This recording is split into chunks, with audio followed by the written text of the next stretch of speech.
Hi, welcome back guys. This is your friend, the Broccoli Fanfics. Back with amazing fanfiction. This is the series of What If Deku Had Unknown Latent Quirk. Now before starting, please give this video a like and subscribe to the channel if you want more videos like this. Now let's get into the fanfic. Deku. That was Uraraka, looking at him curiously. You've been on your phone a lot, is everything alright? Eicha?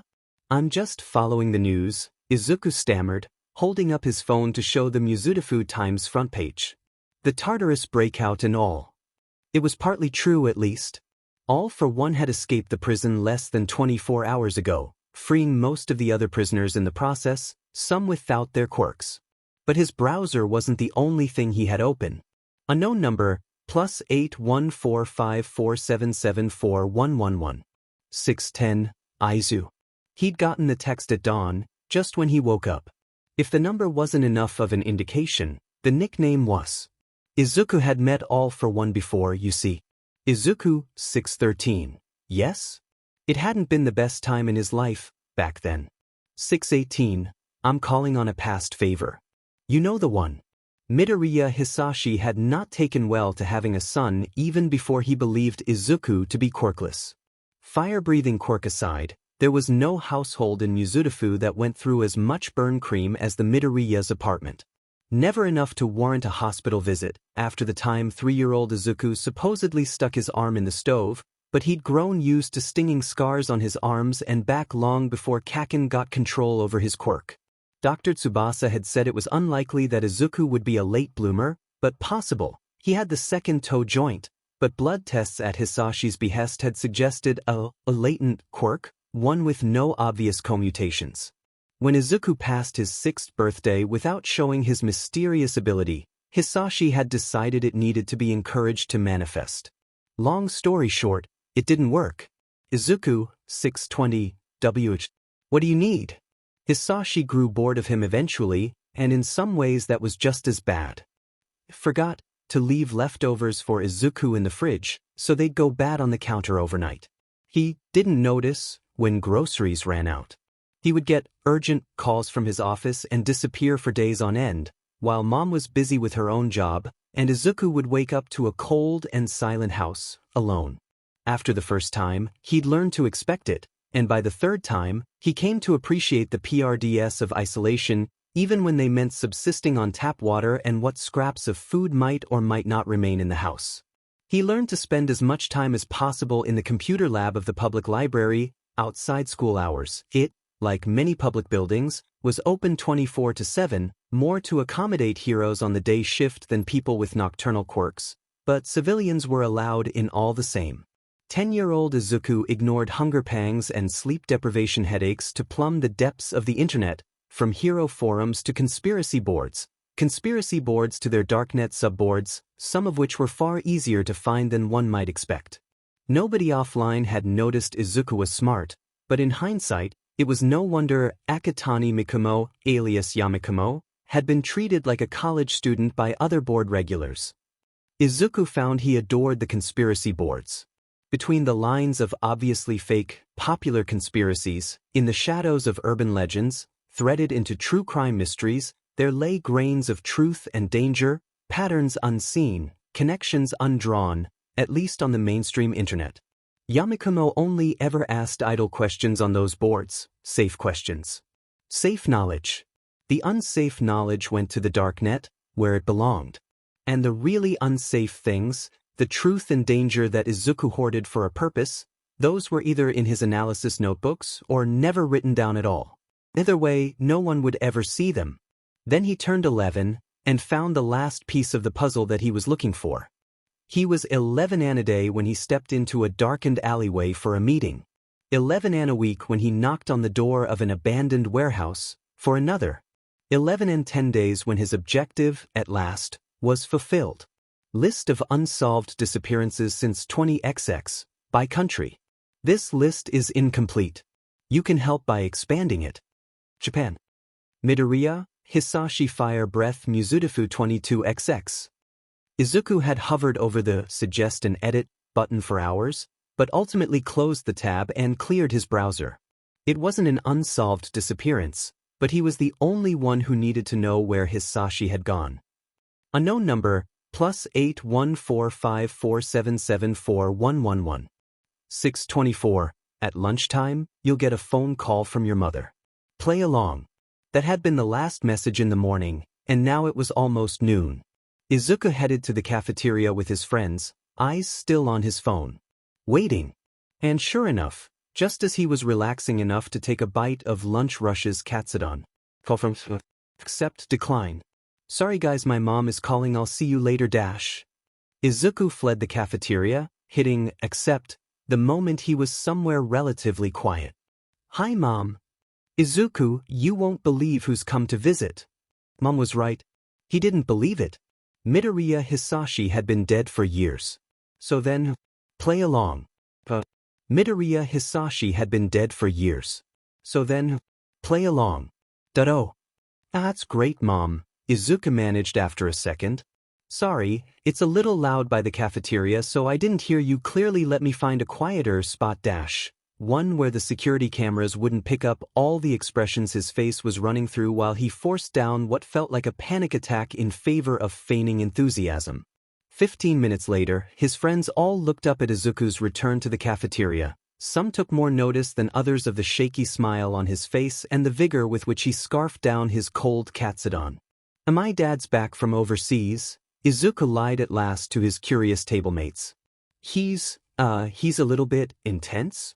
Shudo sent him a look. Not that bad. Izuku exclaimed. It's just been a long time since I saw him dash. A handful of years and several meters of dirt separated Izuku from Midoriya Hisashi, and I'm kind of nervous to meet again? As he ought to be, since the Midoriya Hisashi picking him up from UA for a family bonding weekend was all for one. And it was Friday afternoon, so that was 3 hours from now. Oh god. He's coming to campus to pick me up after classes let out, Izuku said aloud, for the benefit of those not tuned into his internal screaming. Ooh. So we all get to meet him. Uraraka beamed.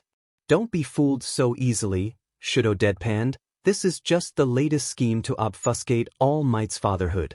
Izuku snorted. You know that isn't true, he teased weakly. We've talked about this, Shudo. You've never talked about your real dad though, Uraraka pointed out. So what's his quirk like? Is it similar to superpower? Well, Fire Breath was a straightforward elemental emitter-type quirk typical to 3rd and 4th generation users, using a passively produced accelerant stored in glands in the mouth and throat for fuel. The user could produce a quantity of flame from their mouth at will. Izuku's observations suggested the flame's size and temperature could be controlled to a limited extent, and that the user could direct the outburst with their tongue. The quirk also incorporates a full-body resistance to fire and heat damage. Izuku went on, encouraged by the attention of his audience, the middleman he'd reached out to on the darknet. With several patches on knees and elbows roughly equivalent to finely armored scales. But that may be an aesthetic mutation. I've never met anyone from that side of the family. And while he doesn't seem to know it, he added, the accelerant can also be spit out without igniting it, kind of like a cobra dash. Izuku didn't know how far, because Hisashi had only ever done that while he was drunk and angry, and evaporates quickly, which along with the smell indicates its composition is most likely an alcohol. Which, if it were an alcohol, would also imply a high tolerance for the stuff, and tracked with how much Hisashi spent on liquor when he went out to get wasted. But I'm sure this is all redundant, to, sense some a dash. From his left, there came a sudden crackling of static. Izuku turned and saw that one of the TV screens in the abandoned meeting room had lit up. And why, inquired a low, distorted voice, is that? Izuku swallowed, and quickly composed the thoughts that had swirled around his head for months. He's said to be able to give and take quirks, but anyone who's ever made a deal claims to have met him in person, which means there's unlikely to be an external storage mechanism, and so quirks must be passing through his own body. The rumors say he's lived since the dawn of quirks, if not longer, and quirks back then were notoriously all or nothing, so both his and those he collected would have been highly volatile and powerful, but he's still alive, so then there must be ways to nullify conflicting mutations, or else to selectively express them, Because mutant quirks are an arbitrary category in the first place, so there's no reason they wouldn't also be subject to his quirk, or else nothing about fire breath would interest sense him at all. Not to presume what he likes. The middleman was staring at him with wide eyes. Izuku caught his breath, realized he'd been talking a mile a minute, and went red. I'm sorry for rambling, he bowed anxiously. It's harder to organize my thoughts when I don't write them down, but it seemed irresponsible to leave any records dash. You need not apologize, young one, said the screen. It has been many years since I had occasion to hear an analysis of my own quirk. The novelty is rather refreshing. Izuku blinked as the implication registered. Thank you? It's nice to meet you. The pleasure is mine, Akatani Mikumo. But, sensei, is the name I give to strangers. As we will be doing business together soon, I instead invite you to call me All for One.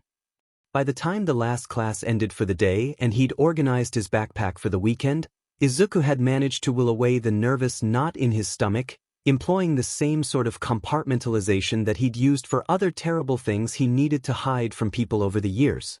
His friends were more or less fooled by the sunny smiles and false confidence Izuku emitted after lunch, with Shudo the only exception, but there was nothing Izuku wanted to say to him about the current situation, particularly not before he got to see the situation at home for himself. All Might had been out all day for a string of meetings with the Tartarus Task Force and its cooperating hero agencies. Ironic, considering their person of interest was on his way to UA at this very moment. But it was a blessing on Izuku's sanity, for sure. He still hadn't decided what he would do if his mentor and Hisashi met face to face, though that would likely happen sooner rather than later, his luck being what it was. For now, though, it was Principal Nedzu and Aizawa-sensei who waited with Izuku at the school gates for his dad to arrive. They were both sneaking regular glances in his direction. Hopefully, he looked like he was vibrating with excitement rather than nervous anticipation, but neither staff member voiced any concerns aloud. Izuku checked his phone, where another message from All for One, now added to his contacts as Dad, because Izuku was nothing if not diligent when it came to hiding dark truths, had arrived a few minutes ago. Dad, +814547741111. 15:20 ETA 10 minutes. It was just about 15:30 now, he saw, and sure enough, just as the clock ticked over, a car pulled up on the street by the gates. Izuku recognized the make and model from a recent lesson on civilian protection details, one of the American brands of quirk-resistant armored cars, popular with CEOs, diplomats, and government officials. From the way both Nedzu and Aizawa stiffened, that detail hadn't escaped them either. Aizawa turned to Izuku, opening his mouth like he meant to ask him something. What did you say your father does for a living, Izuku? Oh, I didn't say anything, sensei. But before he could start that conversation, the driver's side door opened, and a man in a dark suit stepped out, pocketing the keys as he approached. All for One looked more like Izuku than Hisashi ever had. Had he availed himself of a disguise quirk that used Izuku as the base? Was he fully healed underneath, or was the damage Izuku had seen on previous occasions still there, just hidden away? He didn't have any medical equipment on him that Izuku could see, though, and he'd driven a car just fine, so more than likely the restoration was genuine. Izuku clamped down hard on the urge to mutter, that would not happen within earshot of two pro heroes and the constantly recording UA security system, and refocused his attention on his supposed dad, who'd reached the gates in about 5 confident strides. Izuku envied his genetics. When they were only a few feet apart, he smiled up at him. Hi. Smiled back, somehow looking like the late Midoriya Hisashi and the Kamino supervillain all at once. Aizu, he said brightly, you've grown. Tends to happen, Izuku quipped, and Aizawa stifled a surprised snort at the sass. He shuffled his backpack straps on his shoulders, embarrassed. It's good to see you again, Dad. Mom was really happy on the phone when she called. She's not alone in that, All for One agreed. He turned to Aizawa and Nedzu. Do I need to fill out any paperwork before we leave? I don't mean to rush, but I have groceries in the car. You're all set. Principal Nedzu chirped. Our security system has already added you to the database. Given recent circumstances, however, Aizawa cut in, sending the principal an exasperated look. I would appreciate if you left a secondary contact number besides the household phone, so it can be routed appropriately if you call the school for an emergency.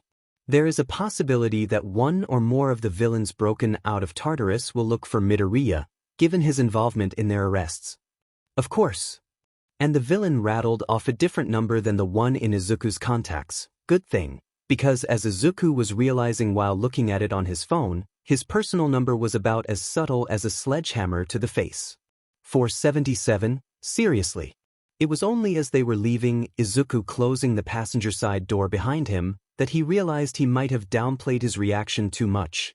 If it were his mom visiting, he'd have hugged her, but could he really have been expected to hug all for one? He glanced over at the supervillain in question, who was humming a tune and tapping on the steering wheel while he drove. Was that the All Might theme song? In doing so, he became aware of the presence of several grocery bags in the back seat. Oh, so that wasn't just an excuse to hurry things up? Izuku muttered aloud. All for One chuckled. The best lies are always based in truth. Oh, Izuku knew that all too well. The first thing Izuku did as the car pulled away from UA's gates was smile nervously at All for One. Or rather, the first thing he did was stuff his phone and his wallet in the glove box, which closed with a satisfying metal thunk. It wasn't nearly thick enough to block the tracking chips and everything, but it would be more than enough to muffle the sounds of their conversation if his phone got tapped. He'd considered disabling all the tracking devices properly, but discarded the idea almost immediately. UA's security system would ping if he went dark, which would raise unnecessary suspicion. That settled. The third thing Izuku did was relax back into the passenger seat. They had at least a 20-minute drive ahead of them. It was more than enough time for him to ask all the questions brimming in his head. For at least a few minutes, he could lapse into companionable silence over the sounds of the road and the faint, familiar strains of classical music All for One had playing on the stereo. Izuku's eyes blinked open. Is this Holst's The Planet Suite? The supervillain hummed in affirmative. Yes, the first piece. You have a good ear. He seemed almost impressed. Izuku's situation after Hisashi left had improved in some ways, but not others. The food money Inko left for him was no longer being funneled into the local bars, but he still had more free time than he knew what to do with. Music lessons at the local library had filled some of the gap. Music, or classical music at least, was one of the few places left unaffected by the rise of quirks. Sciences had been defunded, medicine had been reformed, even food had changed, but a quirkless musician held no disadvantage save an untrained ear, and that was something he could change. The elderly folks attending the student piano recitals applauded his efforts the same as the quirked children after him. Thank you, Izuku started to reply, but stumbled over what name to use. Did the supervillain prefer All for One when there was nobody to overhear them, or the Hisashi alias, or some form of dad dash? Hisashi is fine, said Hisashi. I took a liking to it over the years. The alternate reading rather suits me, don't you think? A long time ago was pretty ironic. I won't demand to be called Dad. An absent father has hardly earned it. Whatever you are comfortable with using will work. Fair enough. But Izuku had other, more pertinent questions. Such as, how did you win Mom over so easily anyway? Her former husband looked nothing like you. Was it a quirk? An old quirk of mine, from back in the day. Hisashi smiled wistfully. Called it replace. I liberated it from a serial killer about 100 years ago. They were wasting it, if you ask me. Fraud would have been their calling. Izuku considered that. Villains' quirks weren't documented as thoroughly that far back in history, and then only if they were arrested. Most of his studies and analyses over the years had been about heroes for a reason. And the name All for One had given it might not have been what the original user called it either, so all he had to go on here was the name and that offhand comment about it being suited for fraud. Was it perhaps a mental quirk, a passive illusion? A long-lasting one. If it worked this far into the future, it could even be permanent given the nature of quirks at that time. The activation method could be anything. He'd had access to Hisashi for days, both alive and dead, unless the death was the activation condition, which, while That would be such a specific quirk. How did stuff that specific evolve dash? Oh, I can answer that, Hisashi interrupted Izuku's mutter storm, grinning widely. Or at least provide as close an answer as anyone's ever gotten, seeing as human experimentation was banned across the world after the emergence of quirks. Not that that would have stopped anyone, normally, he murmured, except that vigilantes enforced that law where the governments didn't, and ultimately there have always been more ethical scientists than unethical ones. The car turned off the shorter route home, in favor of the scenic route, which would give them an extra 10 minutes for this explanation. You've surely wondered, after all you've read, about the sheer variety of so-called villainous quirks. Izuku nodded. Not to say that there isn't a variety of quirks across the board, of course, but new powers nowadays certainly trend toward inheritance from the parents and have more harmless effects until trained otherwise. This was all true to Izuku's observations. He could think of several quirks in Class 1A alone that wouldn't have been destructive on their own. It was how they were applied, in tandem with martial arts and strategy, that made them useful, which only lent more weight to the idea of a quirkless hero in his opinion. Many villains' quirks, in comparison, Hisashi went on, can't be called inherited at all. They are expressed later than most, in part because their activation conditions can't be predicted from their parents, and are, by and large, stronger and more versatile in their untrained state than their peers. A hero trains for growth, a villain trains to rein their power in. Izuku considered his experience with One for All. He trained for both. But he didn't dispute the claim in a general sense. While he was pondering, Hisashi turned the car down the long road that meant they were nearly at the apartment. These fall into the broad and less defined category of what we call latent quirks. Like mine, Izuku blurted out. From back then. Like yours, Hisashi agreed. Even so, the villain continued, some hypothesize that latent quirks are not like inherited quirks at all, that they occupy a place in reality closer to magic than science. The theological argument never quite fell out of fashion among quirk theorists, that latent quirks are more like a blessing, a single unformed wish granted to each soul in their time of direst need. When the time comes, it was said, the power gained corresponded to whatever they desired most. And they never found proof. Izuku had always brushed off any spiritual arguments in quirk theory. It was too easy to spiral into wild conspiracies if you didn't take things with a grain of salt. They tried to, said Hisashi with a sigh. But quirks were a highly politicized topic in the early days, and not enough people dared to admit to having one, even with anonymized data, so no attempt for large-scale comparison had enough volunteers before the studies were caught up in the experimentation ban and funding was redirected to other subjects. And of course, by now no quirkless person from those days is still alive, and nobody seems to care enough to fund a proper analysis of historical data, especially not when it would require digging up graves. So the spiritual explanation is the closest anyone ever got to a real answer. But we can see easily enough that latent quirks have become rarer with time. If both parents have a quirk, the likelihood is that the child's quirk is a mix of both of theirs. Somehow this was even more the case for both parents having latent quirks. Children with latent quirks are most often born to parents where one side of the family is fewer generations removed from quirklessness than the other. Hisashi seemed to want to add to that, but he paused, a thoughtful expression on his face. All for One and One for All were both manifestations of latent quirks, originally. My wish would have been to seize power from the strong, and his, I suppose, to give his power away. I sometimes think that if he'd wished to share it, he might have lived. There was a melancholy there that Izuku wasn't touching. It was already deeply weird to have this kind of philosophical discussion with the symbol of evil. So, after a moment of contemplation, he changed the subject. Shigaraki's quirk, decay, is latent, isn't it? Fortunately, that seemed to distract Hisashi from further reminiscing about painful things in his past. Oh yes, certainly. He was abused as you were. I imagine his wish was to make it all go away. Izuku grimaced. What a way to have that granted. But then, couldn't you have just taken it from him? At that, All for One chuckled. I did offer. But for all its inconveniences, Tamura likes the defense mechanism. Far be it from me to tell him how to cope. Isn't he your successor? Izuku thought. You could tell him to do anything. Hisashi hummed, non-committal. Izuku's face reddened at the realization he'd spoken out loud again. Sorry. Not to presume dash. Oh, it's all right, Aizu. I know you meant well. They were pulling up to the house now.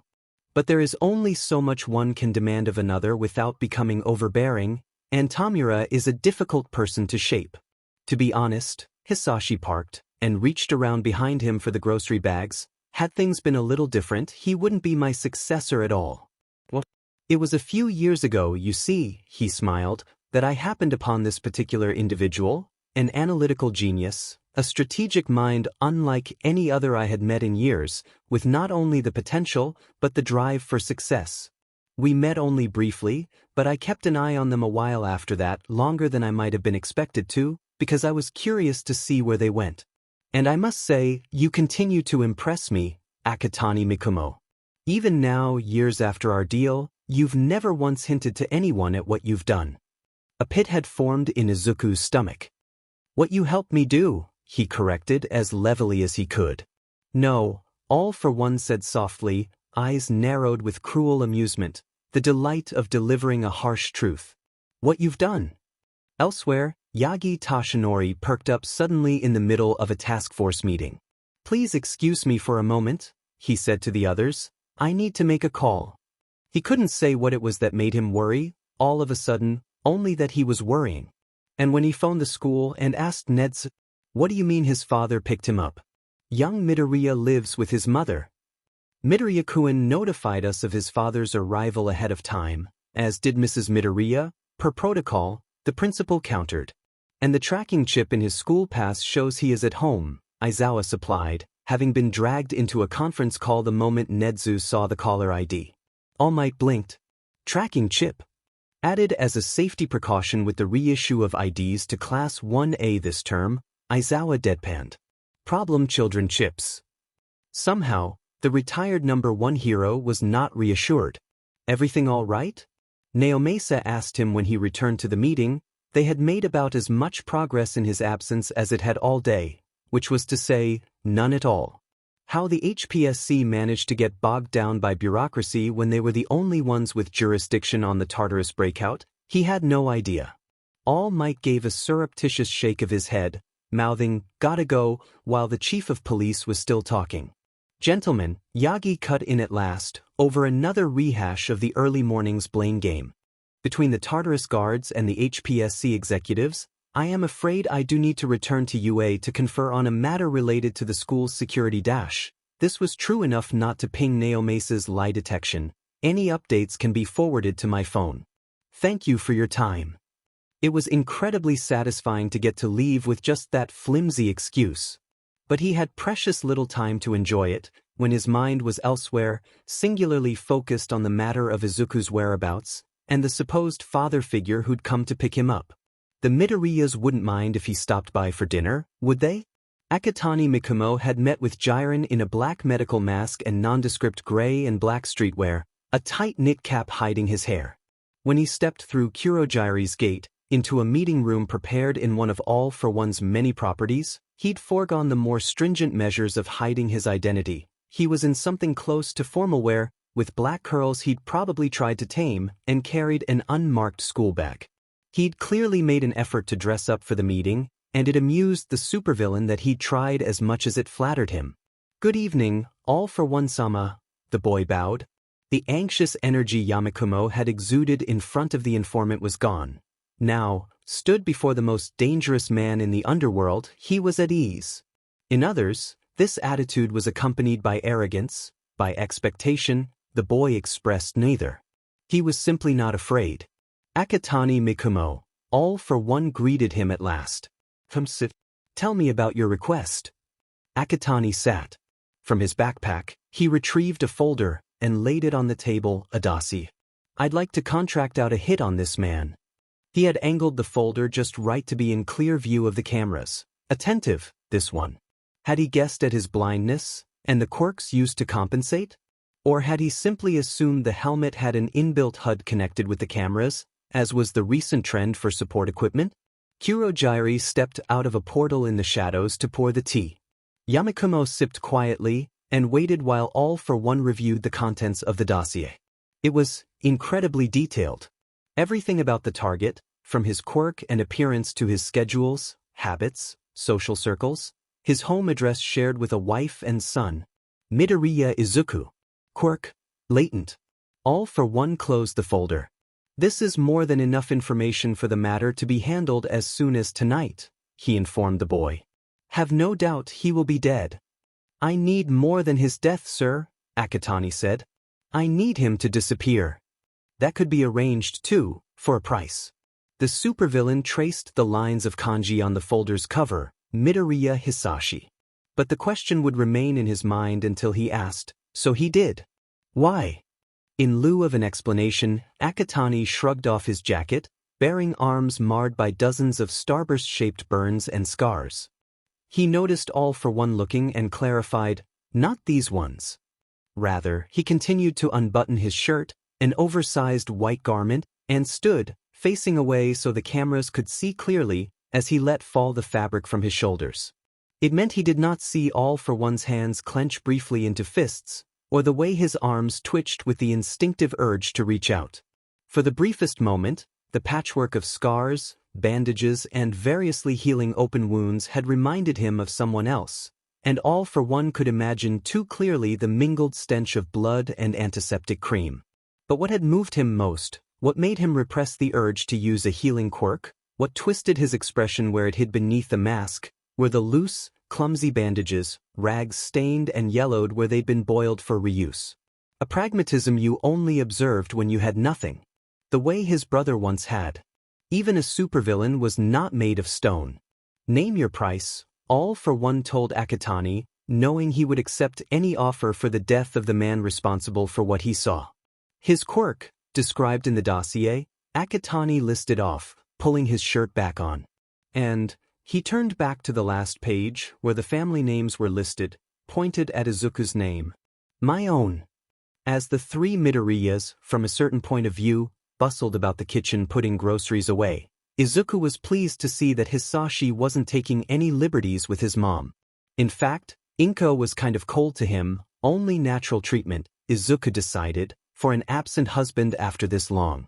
All for One bore it well. He acted the part of the sheepish husband, grateful not to be served divorce papers, so accurately Izuku almost wondered if it weren't an act. It was though. He knew. Hisashi let Izuku show him where all the dishes were, when they were done loading the fridge and the cabinets, and Inko started him on the unenviable task of cutting onions for dinner, sending Izuku off to his room to put his things away and rest for a bit in the living room. Which was much appreciated, because Izuku would have been completely distracted in the kitchen. He was still reeling from the truths revealed to him in the car. He'd been considered for All for One successor? What did that even mean? Why would the supervillain even need a successor? Actually, no, that one answered itself now with what he knew about the results of that battle with All Might. Izuku had always wondered what the deal was with the helmet. But All for One didn't look injured whatsoever, now. So did he still need a successor? Using Shigaraki as a long-term distraction did make sense if he meant to operate in the shadows of the shadows, or if he was taking some time to lay low before starting a new attack on Japan in the next century. There were plenty of places overseas with the potential to be destabilized and turned into the next hive of scum and villainy. Engrossed as he was in these thoughts, Izuku didn't notice the doorbell ringing, or Hisashi offering to answer it, until a familiar voice reached his ears from the door. For once in his demed life, All Might would really have appreciated his intuition being wrong. Just once. When it counted. But no. He had had the strangest suspicion that something was off about young Midoriya's father. Despite having only heard about the man secondhand, he hadn't even looked at the security footage of Yue yet, and couldn't help but feel compelled to follow up on it, just in case Hisashi Midoriya was somehow connected to All for One's escape. And then who answered the door but the man himself? Into was that an All Might apron? Superhero, it said, in bold English font on a blue and red striped background. Oh God. Yagi had authorized that merch line back when he was first starting out. It was terrible. So this was it, huh? All for One was going to kill him, and the first volley of attacks had just begun with cringy merchandise. The man was meeting Yagi's eyes without a hint of fear, because he knew that Yagi knew who he was, and moreover, that there was not a DMN thing he could do about it. They remained frozen in a tableau of mutual enmity for a long minute, until a cheerful voice inquired from just behind the supervillain. "Dad? Who's here?" It couldn't be.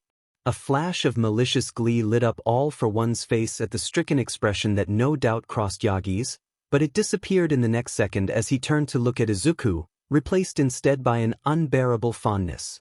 "I was just finding that out," he said. "Unless you already know him, Aizu?" Young Midoriya looked past the villain, saw Yagi and face-bombed. "Dad, that's my teacher. I know for a fact you saw the broadcast. You were overseas, not under a rock."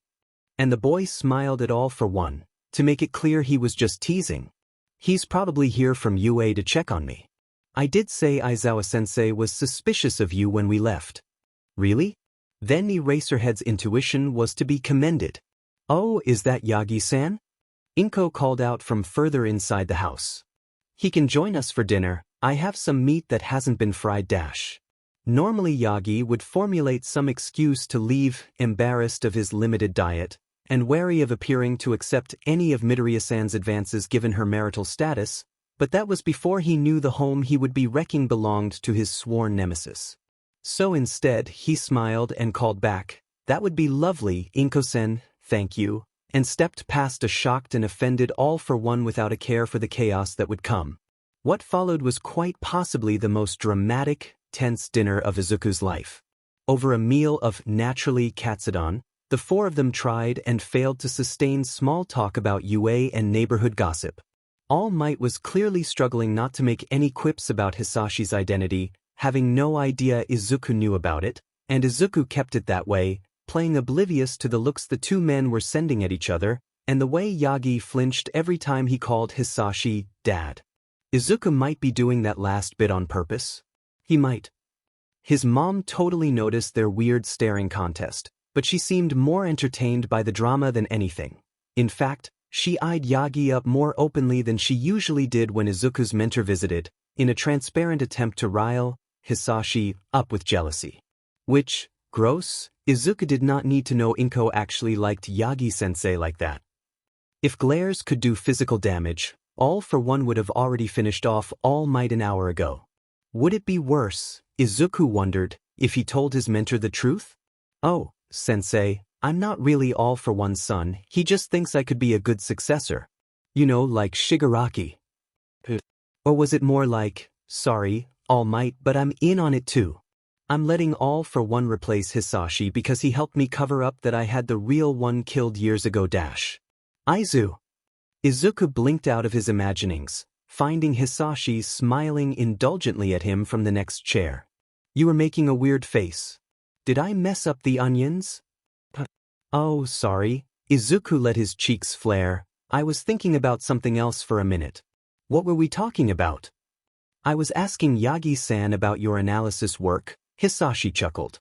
"UA teaches quirk and strategic analysis in second and third year as an elective, does it not? I'd always thought you would apply for placement testing in that subject, but he says you haven't." Izuku sipped his water to give himself time to think of an answer. "Well," he started, anxiously averting his eyes to his bowl, "I wanted to prioritize my regular subjects, especially foundational heroics, since it took this long to get a handle on my quirk. Actually," he lowered his voice, verging on mumbling, "I was going to ask Sir Night Eye about the detective side of his agency, but he didn't like me very much when I started, and then there was the overhaul raid." "Is that so?" Hisashi eyed him thoughtfully. "Even though you're well ahead of your peers in all the regular subjects?" "I know you're fluent in English." He switched languages, eyes crinkling at the corners. "I could speak to the principal about giving you preferential treatment. It's the least you deserve as my son." Izuku snorted, going red again. "Dad, I'm not that good, you're embarrassing me." "On the contrary, Midoriya Shounen," All Might said brightly, "Present Mike has been suggesting you be moved up a few levels in English. If you ask to be tested, I'm sure you can go beyond." This time, Izuku's embarrassment didn't have to be feigned. He hid his face in his hands. Yagi-sensei, don't encourage him, he'll actually pester the principal. Which, funny though it might be, would probably bring about levels of chaos not yet observed by humanity. Hisashi ruffled his hair. Do whatever you want, Aizu, he told him. I'll support the choice you make. Everything I do is all for you. Yagi flinched and dropped his chopsticks. Let me get a fresh set for you, Toshinori-kun, Inko said, already out of her chair. Oh, it's all right, Yagi stammered. I think that was the limits of my appetite. Thank you. Izuku saw All for One's evil grin out of the corner of his eye and pretended, dutifully, that he hadn't. With all the drama over dinner, Izuku had been waiting for All Might to make up some excuse to bring him back to the dorms, but Hisashi had clearly thrown him off enough he didn't even think of it. That might have been his plan all along. Izuku wasn't keeping track.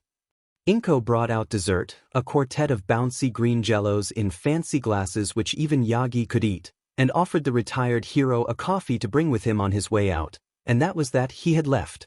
Izuku got up to use the bathroom, and while he was there, his phone buzzed with a text from Hisashi.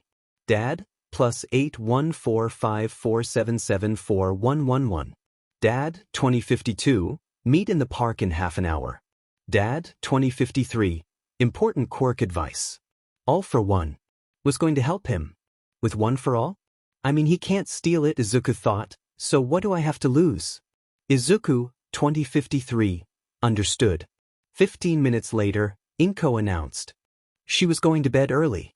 The guest room is all set up for you, Hisashi dear, she said, more warmly than she'd been all day. Izuku can help you find more blankets if you need them. Thank you, Inko, Hisashi smiled back at his not-wife. Sleep well. They sat in silence in front of the TV for another 10 minutes after that, and then Hisashi stood up and headed for the door. Izuku hefted up the bag he'd prepared after their texts, and followed him. Mizudafu's streets were quietest between 9 p.m. and 1 a.m., something Izuku knew from both personal experience and a thorough analysis of publicly accessible data. He'd compared the crime statistics and hero duty schedules for his neighborhood years ago and posted them online as a subject for discussion. And it only occurred to him now that while charting out the patrol routes of local heroes based on their sightings and sharing the data online once might have been harmless, he probably oughtn't have kept updating the charts every month for the past 3 years. Because All for One had beamed at him on their way to the park and shown him the very same map overlay on his phone that Yamakumo had posted a week ago when Izuku observed the roundabout path they were taking. And praised him for the analysis. It's made everyone's lives easier, he said, meaning not only civilians, but also criminals. Would you believe Jiren was about to headhunt you for his own operation that day? A snort. I broke one of his fingers, and told him he'd keep his distance or he'd lose the rest. Izuku didn't make a face at that. He had not forgotten just who he was dealing with here. Of course, All for One took it as him being unaffected by it entirely, if the pleased look in his eyes was any indication. Their premeditated route led them to the southern end of the park by a winding footpath, the section devoid of working street lamps. Izuku was well acquainted with the place. He'd gone there with Kaken after school when they were little, slept there more than once when Hisashi locked him out of the house, later. It could well be that the supervillain had picked it for just that reason. I have a hypothesis I'd like to test about One for All, he said, when some quirk or another had made sure they were alone. Infrared vision? Izuku had always thought that was the most likely method he'd used in Kamino, when the helmet was gone. But the quirk does change with every generation, so let's start with what you can tell me about it, in case the answer is already there. For a moment, Izuku imagined what it would be like if he hadn't met All for One prior to Kamino and received this request. What would he have done? Refused, of course, and probably fled, or tried to flee. But then, if he'd never met All for One before now, then he wouldn't be in this situation in the first place, and the current him, who shared history with the supervillain outside that multi-century quirk feud, had already trusted the king of the underworld with more and worse. So he told him everything. Months, mere months, from the bone-breaking beginnings and early attempts at compensation with shoot style, to the change in visualization that led him to full cowl, to the fight with Overhaul and Ares Rewind, Yes, I did borrow her quirk, all for one confirmed as an aside. I'd been waiting for a quirk like Rewind to appear for years. Good guess. And his most recent discovery? He called them the vestiges, traces of the previous users left alive within One for All. I activated Black Whip by accident during a training match. He said there's 6 more? But I've barely had time to investigate just that quirk, and it's agonizing when uncontrolled, so I only know about a couple of the other predecessors' abilities. He trailed off, for Hisashi had leaned back against the nearest tree, arms crossed, expression thoughtful. That is roughly in line with my expectations, he said, flickers of red static illuminating his silhouette in the dark.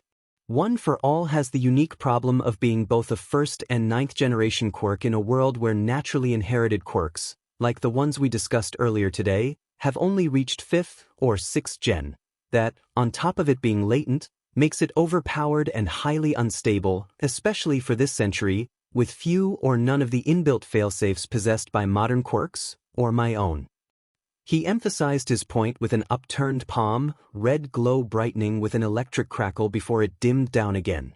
The forest ambience from moments before was displaced by an unnatural quiet. Izuku's entire being seemed to attune to the power, as if magnetized, even after it faded away. It would seem, Hisashi continued, my hypothesis is worth testing in this generation, if you would like to do so. Sure, Izuku nodded, calling on a bit of One for All and getting into a fighting stance. What do I do? No need to move, Hisashi told him. Stand, or sit if you can do that, and raise output by 2% every minute until you reach your maximum workable level. I'll gather preliminary data. That was far less painful than he'd honestly expected, especially since Izuku had been practicing calling on full cowl outside of classes for a while now. While he could only really get to about 20% in combat exercises, it was closer to 30% while standing still the way he was doing. The fine control necessary to uptick by precisely 2% every minute was a pleasant strain on his focus, like attempting a violin piece from memory, or following along with Uraraka's demonstration of Gunhead's martial arts katas. 20%, the brightening flickers of green lightning around him cast strange, sharp shadows on their surroundings. Hisashi's eyes barely registered the light. His gaze was distant, and Izuku assumed, fixed upon something other than the real. 24%, 26, 28.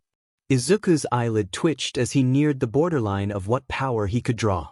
He turned his focus inward, on steadying his breathing, and held full cowl steady at 30, though the sensation made his hands itch. It took Hisashi a moment to catch his attention again, hand extended in the universal gesture of, turn it down. Now, the man said when he'd lowered to 8%, can you activate Black Whip? His fingers twitched, and a narrow column erupted from the earth, off to Izuku's side. Use that as a target if you need one, or can it be held onto passively the way full cowl can? Izuku pulled on the quirk, gritting his teeth at the weird sort of pain it spawned in his shoulders, and sent half of the energy tendrils to grab onto the column. It's more manageable with a target to hold, thank you for that, but I can hold it on its own if needed too. I haven't had as much time to study it, so the fine movements are iffy, but in a combat situation it still brute forces well enough to be useful. And can you layer it with full cowl? Could he? Izuku tried. He'd done it before, but not at the same power output as before, he admitted after a minute. If I raise it past 16%, the tendrils flailed uselessly before flickering out, leaving his muscles sore. Izuku muttered under his breath, rolling his shoulders. Hisashi, meanwhile, seemed very interested in the results of his mysterious observation. I see, he murmured, eyes bright. No, they were glowing actually, the same faint red of his quirk now in his irises. It really does, and the balancing. He trailed off into muttering, hand over his mouth, and the familiarity of the gesture struck Izuku after a moment's delay like a gong. I do that, he thought, not quite sure why it bothered him the way it did. My observations support the hypothesis, Hisashi spoke up at a more audible volume. Now, I think, is the time to test it. You've seen Star Wars? The original franchise? Or the Izuku grimaced, quirked remake? Oh good, you have taste. More to the point, I assume you've meditated before. Which wasn't a question, but in fact he had. From Star Wars, actually. Izuku had been intrigued by the concept of meditating Jedi being able to go without food and water. He'd found he still needed to eat and drink, of course, trance state or otherwise, but when he couldn't sleep for pain, or hunger, or paranoia about being caught sleeping outside by a stray hero on patrol, meditating let him ignore everything for a time. The villains sat down cross-legged on the grass, and Izuku followed suit. You surely recall the concept of the Force, Hisashi said, and Izuku nodded again. Imagine, for me, that the Force exists, that every living thing touches it, for all that it exists outside the dimensions we know. If we close our eyes, then, as you have done, we can imagine the Force as a light. And Izuku heard more, distantly, about the nature of quirks, but his attention had turned inward, so the last real thought he had was, let there be light. But imagine the Force as a light, Hisashi murmured, opening his eyes as he spoke, for he didn't need them closed to envision this. It was, if he chose to pay attention, his reality, because, moreover, let us imagine that quirks come from the Force, that things with quirks glow brighter in our senses than the rest. You know from my voice that I am here in front of you. And I am full of quirks, so I must glow very brightly. Picture that light, and use it as your beacon. Just as I can use you as mine. Multiple quirk manifestation. At last, every user of One for All glowed brighter than the one before. All for One had wondered for centuries if there was a limit to that light, because his ever rarer glimpses of the quirk holders had only shown growth. Until Yamikumo had borne the dim glow of a powerful latent quirk when they first met, face to face. Taking that for himself had rendered him, arguably, more dangerous. A genius, a tactical prodigy, who did not shy from bloodshed if it was expedient, and now undetectable to All for One's first instinct. He had known, that very night, that if the boy were ever turned against him, by a Yakuza with a grudge, by the HPSC, by a foreign government with the resources to train an assassin, he would very likely achieve what the 8 holders of his brother's quirk hadn't. And that simply couldn't be allowed to happen. How convenient was it, then, that it didn't? All Might had met Izuku Midoriya, the quirkless civilian, and given him One for All. When he'd realized what had happened, watching the sports festival, he'd damaged his respirator from laughing so hard. Then Kamino. There had been no pretext for capturing Aizu over the summer break that would keep Tamura from being curious. Aizu had already drawn his attention enough that he stalked him to the mall for a confrontation. All for One had let Tamura kidnap a student of his choice, and tried not to be disappointed when he picked the flashy, explosive boy. Perhaps we will catch him on a rescue mission, then, he'd hoped, eager to see his iteration of the quirk. Instead, he'd managed a few glances in Aizu's direction, with little time to think about it. But what he'd seen. One for All was subdued in Aizu in a way that even the original stockpiling quirk hadn't been. In prison, between bouts of heavy sedation, he'd wondered about it, forming and discarding hypotheses with what indirect data he could glean from both his memory and the ongoing feedback from the search quirk he'd taken off that rescue hero. It had been slow going, like deriving equations from first principles, until one idea came to him that fit. Then it was only a matter of waiting. Breaking out of Tartarus, with his pick of the quirks within, was easy now. His incentive was there. Restoring himself with young Ares rewind? Child's play. Not literally, he'd borrowed the quirk, rather than let her rewind him, and given it back after. And in the heat of the moment, on the high of his triumph, back to his full power, he'd forsaken the League, no doubt waiting for him somewhere. They would keep. He'd gone to Aizu. He wanted to know. Let there be light. Izuku was in the place of mist again, surrounded by the colorful lights of the vestiges. It was not as peaceful as the last time. What the F dash? Fifth was shouting, squirming in the grasp of fourth and second. What is going on? You know him? Oh dear. Give him a second, Banjo. Nana rolled her eyes. He just got here. He'll explain. Izuku opened his mouth to do just that, but words weren't coming out yet. He scrubbed a hand down his face, frustrated. So is the big bad really your dad? A yellow light third leaned in conspiratorially. You didn't really act like it when it was just you two. But if it's a strained family situation from being on opposite sides of the law, you're hardly the first one. First. Well, Izuku choked out through the dissipating mist on his face. He coughed again, at last clearing his throat. I'm pretty sure our only genetic relation is because of one for all. But we have some similar habits that kind of surprised me. Muttering, Izuku had thought he was the only one who did that. You do have remarkably similar personalities at times, said another voice. You and my brother even look a lot alike. That's not a disguise quirk? Izuku squeaked. That's just his face? First chuckled at his shock, but then turned more serious. Ninth, he addressed him directly, you've met my brother before. Some of us have already chosen to ignore that, because you have a hero's heart, but what exactly did you do? To have him treat you this well? Izuku winced. He'd never told anyone about the specifics of that time, for a reason. But the vestiges would have to know, eventually, wouldn't they? So he braced himself, and opened his mouth to tell the tale. There came a low rumbling like distant thunder, and the holders turned as one in the direction of a door that had appeared behind them, or perhaps it had always been there. Fifth swore, sending Black Whip out to push against it, and fourth and second joined him, throwing their full body weights against it. There was fear on Nana's face and dawning anger on First's, but for all their effort, the knob was turning, the door was opening, to admit a looming, black shape, limbed in red. You busy, Nana hissed, stepping in front of Izuku to hide him. You're not welcome here. Get out. We'll fight you again if we have to, someone shouted, to general agreement, and the room began to light up with a rainbow of lightning static. But the shadow ignored them. Its glowing red eyes stared straight ahead at Izuku's. Akatani Mikumo. It greeted him, downright warm. It is a pleasure to meet you again. A broad hand extended in his direction, but didn't cross the threshold, held at bay by the vestige's power. Izuku stepped forward, toward the door. The vestiges grabbed at him to pull him back, cries of alarm and anger filling his ears, but they were mere shadow and vapor, lights in the mist. They could not truly stop him either, as he smiled at the shadow and stepped outside. The pleasure, he returned, reaching out for the offered hand, is all mine dash. When the moment came, it was undramatic, Hisashi decided. There should have been more of a sign, right?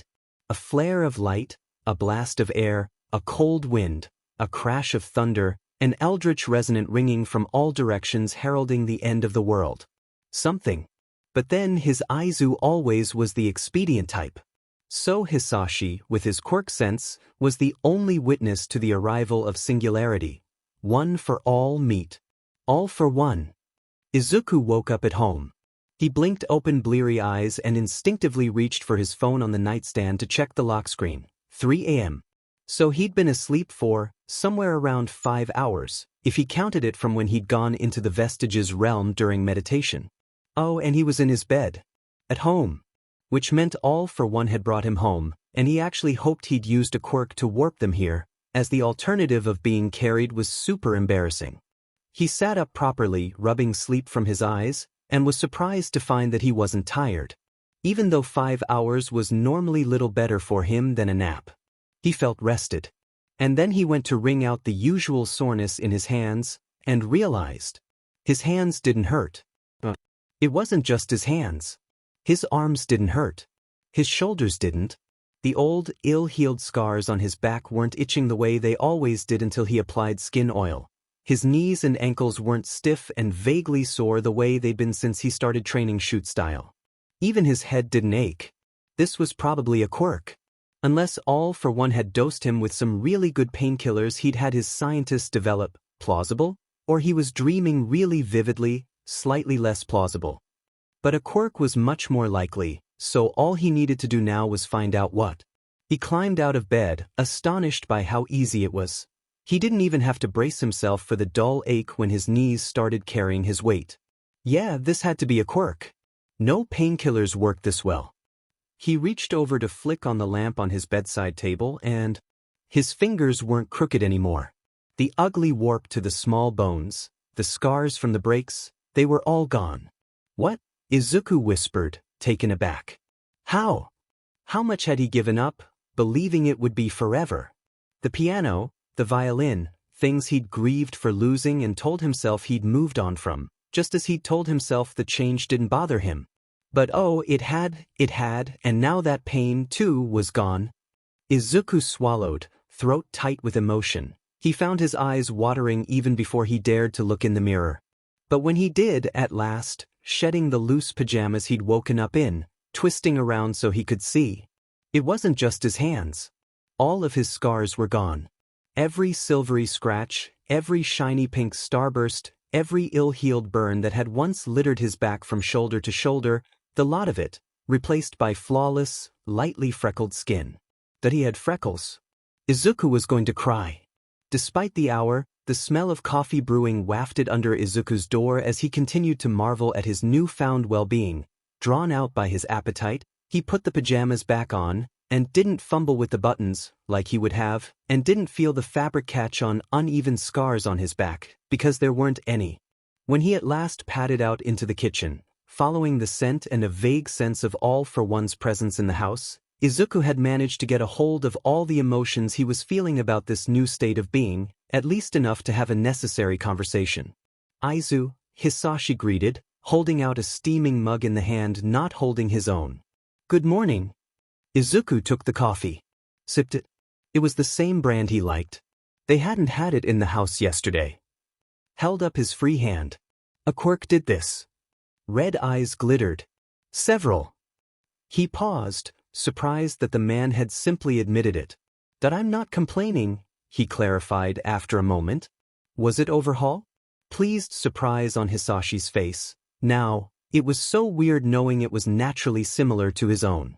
"I did acquire his ability before I left Tartarus, yes." That wasn't an answer.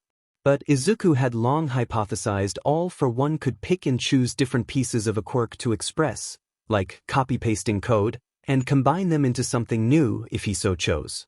Molecular-level reconstructive healing, he guessed, since disintegrating and reforming with his quirk would just render the target the same as before without skilled application. But how did you direct it to erase the scars? They healed years ago. And what was the energy source? Hisashi hesitated, squinted at Izuku's still outstretched hand. "Huh," he said. "I didn't expect that, actually. The quirk I gave you was meant to be minor healing at best. One for all." "Hold up. The quirk you gave me? Not used on me?" Izuku downed the rest of his coffee and set the mug down, the better to glare at the man. He wasn't really angry though, and they both knew it when he added quieter, "Do I really have?" "You may recall," Hisashi leaned back against the counter, "the story of how One for All came about. How I gave my brother a stockpiling quirk, and his latent quirk let him pass his power on." Izuku nodded. That power was not only pure energy. One for All stockpiles the quirk present in its host when it is passed on. Or more accurately, a copy. "A copy of every quirk present," Izuku repeated. "And it passed through you." Hisashi watched the realization dawn, watched him freeze, wide-eyed, and slowly, subconsciously, bring his hand up to cover his mouth, before he noticed it and put it back down. Did the quirks within All for One also get copied by One for All? Why don't you find out for yourself? All for One had not lied to Izuku in saying he'd considered him for a successor. He had, however, left out just how often he'd considered it. Every time, in the years between then and now, that he'd seen Tamura, he had imagined Yamakumo in his place. Had mentally exchanged Tamura's careless mess of sweatshirts with Mikumo's low-budget best, had grimaced at Tamura's messy, disorganized mission reports and recalled the neat, detailed dossier on Midoriya Hisashi, had watched every time Tamura failed and thought wistfully of how Mikumo wouldn't. Had reminded himself, time and again, that to compare them was unfair, because he had had to shape Shigaraki Tamura from the clay that was Shimura Tenko, but Akatani Mikumo had formed himself from Midoriya Izuku all on his own. They were at different stages of development, in more ways than one. He could not judge Tamura by Mikumo's standards. But his injuries had limited All for One's patience, and Tamura was so slow. So complacent in his environment and incurious. He had yet to grasp nuance. He was blinded by faith in his superior, and desperate for recognition. Cultivating him into a functional human being was hard enough, a functional heir to his empire. After a while, All for One had considered just giving up. Watching Izuku turn all his mental focus on his newly awakened quirk, then, was refreshing. He could almost see the genius intellect at work in the tiny shifts of expression across the boy's face, the twitch of his faint frown, the crease in his brow, and how in mere moments his entire face was lighting up, eyes opening, as he understood the situation and realized. "This is so cool," Izuku breathed. To us. Really was. He could, in a sense, look inward and catalog what quirks were in his possession, and focus on them individually to perceive how they worked.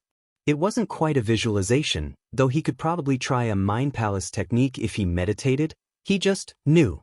And if he really looked, he could see the seams where the quirks could be separated further, into their components, just like he'd once guessed All for One could, though he also saw, just as intuitively, that if he started fiddling with the components he would exhaust himself immediately. He needed more sleep before getting into that. "You've answered your own questions about the properties of this quirk, then?" Hisashi smiled. "Since I seem to recall a young boy talking a mile a minute about the possibilities of optimization for recombinant quirks." Izuku finished his coffee, and Hisashi poured him another one.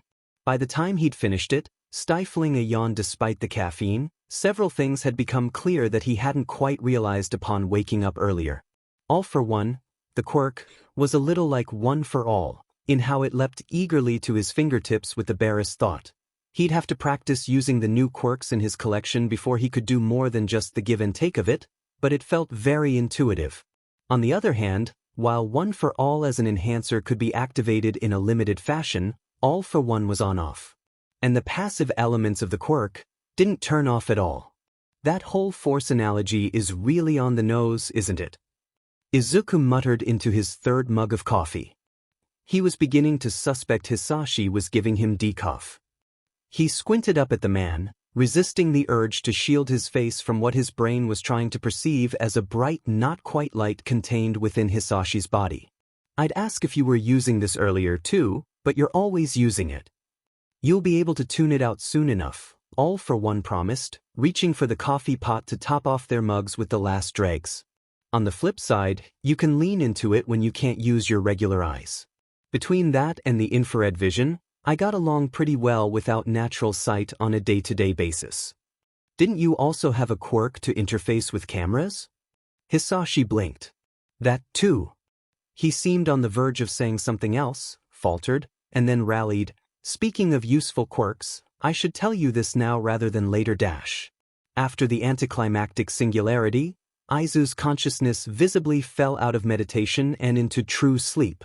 Hisashi double-checked their surroundings for any observers, found none, and snuck closer to his would-be successor, laying a hand on Aiza's forehead. Good he wasn't feverish. Hisashi had worried he might be, considering how he'd experienced the awakening of the original quirk from its latent state. If he sent him back to UA ill, or kept him home for a day, while he recuperated, then Yagi and his circle of confidants would immediately assume he'd used a quirk on Aizu, which technically he had. But then, All for One wasn't Aiza's latent quirk. Hisashi grinned, remembering how useful that one had been in the past couple of years. He brushed a stray lock of vivid green off Aizu's forehead, calling the quirk in question to the forefront of his attention. And, see, he couldn't be blamed for what happened next, because there'd never been two users of All for One before. How was he to know that the copy lurking under Aizu's skin would latch onto his once quirk and pull it back from him? Moreover, when Hisashi reached out and tried to get it back again, how was he to predict that a copy would stay behind? He lurched back, hands over his mouth to stifle the hysterical giggle threatening to break free. "Oh no!" "It what?" Izuku set his empty mug down before he squeezed it too hard and shattered it. "Actually no, what if I give it back?" He held out his hand for Hisashi to take, mentally focusing in on the one quirk that he just knew hadn't been in the collection of All for One or stockpiled in One for All, and pushed it back. He did not even look closely at it. The quirk belonged to Hisashi, per the terms of their old agreement, and that was all Izuku wanted to know. Hisashi stared at his hand. "Now I have two." He grabbed Izuku's wrist. Here, take it back again dash. Another transfer, a pull by Izuku's copy of All for One. Izuku's eyes widened. Now I have two. I kind of hate this. All for One stared into the distance. Infinite duplication has no business being this easy. Shigaraki would call it hacks. Izuku fought a giggle. Okay, maybe there was caffeine in the coffee. Then, oh, Kami Shigaraki. I could copy his quirk. Do you want it? Hisashi straightened. I can bring him right here dash. In a narrowly avoided parallel universe, Shigaraki Tamura felt Sensei's warp ability activated and shouted in triumph. Then he shouted in terror, at the two near-identical expressions turned his way, and the hand that splayed over his face before he could react, tearing his quirk from him. Tamura had been made quirkless before as punishment for significant mistakes. He hated it, but he also feared it, and so he couldn't be blamed for being in shock as Sensei, restored to a face he only vaguely remembered, muttered up a storm with some green-haired brat that looked a lot like him. Wait, did he know him? And poked the boy on the forehead, before reaching out to give decay back, less than a minute later. Any solid object. Sensei leaned back against the kitchen counter, they were in an apartment, with his arms crossed, attention on his green doppelganger, who was picking up an empty mug beside him and decaying it. What the F dash dot? Sensei's head whipped around. Tamura, language. I think I'm past the impressionable youth stage, Dad, the boy smirked, rolling his eyes. The boy was retrieving a potato from the open sack on the countertop, careful to use just 3 fingers, and then deliberately laid all 5 on it, staring at the root vegetable with a very intense, studying sharpness to his eyes as it crumbled into dust. I can't believe you thought this was villainous, the boy exclaimed, turning to fix Tamura with the same look he'd just given the potato, and oh hell no, he recognized that face and voice now. There was no effing way. You can even separate by composition. Green eyes gleamed with manic fascination as the second potato began to decay, but only the outer skin. How the F are you doing that? How have you never tried? Midoriya Izuku shot back, grabbing the potato sack and tossing 2 of them into Tamura's lap before plucking out the last one and decaying the bag. The different materials feel different. You could probably decay liquids or even gases with practice, and there's got to be something really interesting happening chemically here if I had a microscope and a couple of analysis tools dash. Forgive him, Yamakumo, Sensei chided gently. Tamura, like many, isn't that deeply interested in quirk analysis. Ugh, but not even his own quirk? Midoriya griped, now attempting to decay the air if his look of concentration were any indicator. This isn't rocket science, anyone should be able to figure it out dash. Not so, Sensei, smiling, disagreed. You are not just anyone, Aizu. You're quite special. Suddenly it all clicked. The name, Yamakumo, that was the guy Sensei kept comparing Tamura to, under his breath, whenever he disappointed him. Tamura had thought it was some colloquialism, after a while, a strawman example for him to live up to. Nobody was that perfect. Except he was real, and he was the hero brat that had thwarted all of Sensei's work and defeated Overhaul. And called Sensei, Dad, just now, didn't he? This is getting out of hand, Tamura thought, frightened. Now there's 2 of them. You're OP, he told Yamakumo firmly. This is outrageous. It's unfair. Fortunately, however, none of that happened, because Izuku was a little bit more sensible and turned the offer down. I want to save it for when I threaten him someday, he declared, and wow, that had come out a bit wrong. Just a little terrorizing. Teasing, was that coffee decaf? The first mug was half CAF, the rest decaf, Hisashi confessed breezily. We've covered the important things, so let's go back to bed and regroup in the morning. Izuku was not looking forward to the vestiges appearing in his next dream, but it was just short of 4 a.m. at the moment. So, fair enough, he said and went back to bed. When he woke up at a normal hour, later, it was to the sounds of breakfast and the 9 o'clock news. Morning Mom, morning Dad, Izuku called out as he opened his door, rubbing sleep from his eyes. Do I smell coffee dash? Then he froze, because his parents weren't the only people in the house. Oh. Aizawa-sensei, Detective Tsukachi, Hi, good morning. I'll just go change dash out of his eraser head print pajamas and all might slippers, and into something less transcendentally embarrassing. Aizawa's ears were red at the ends where they stuck out from under his mop of hair. You do that, problem child, he hand-waved, staring down into his mug as he sipped it with the general vibe of someone who wished it were alcohol instead. You do that. Don't let Dad trick you with the decaf, Izuku hurriedly advised as he backed up and closed the door. Once alone, it was time to panic. Do I just get dressed, or should I just wear other PJs in case we need to buy time? Is this a home visit or an extraction or both? Does the detective know what he's looking for dash? His phone, currently on silent, lit up with a text notification. Dad, 9:12. I have been caught with the decaf. Aizawa says he should arrest me for war crimes.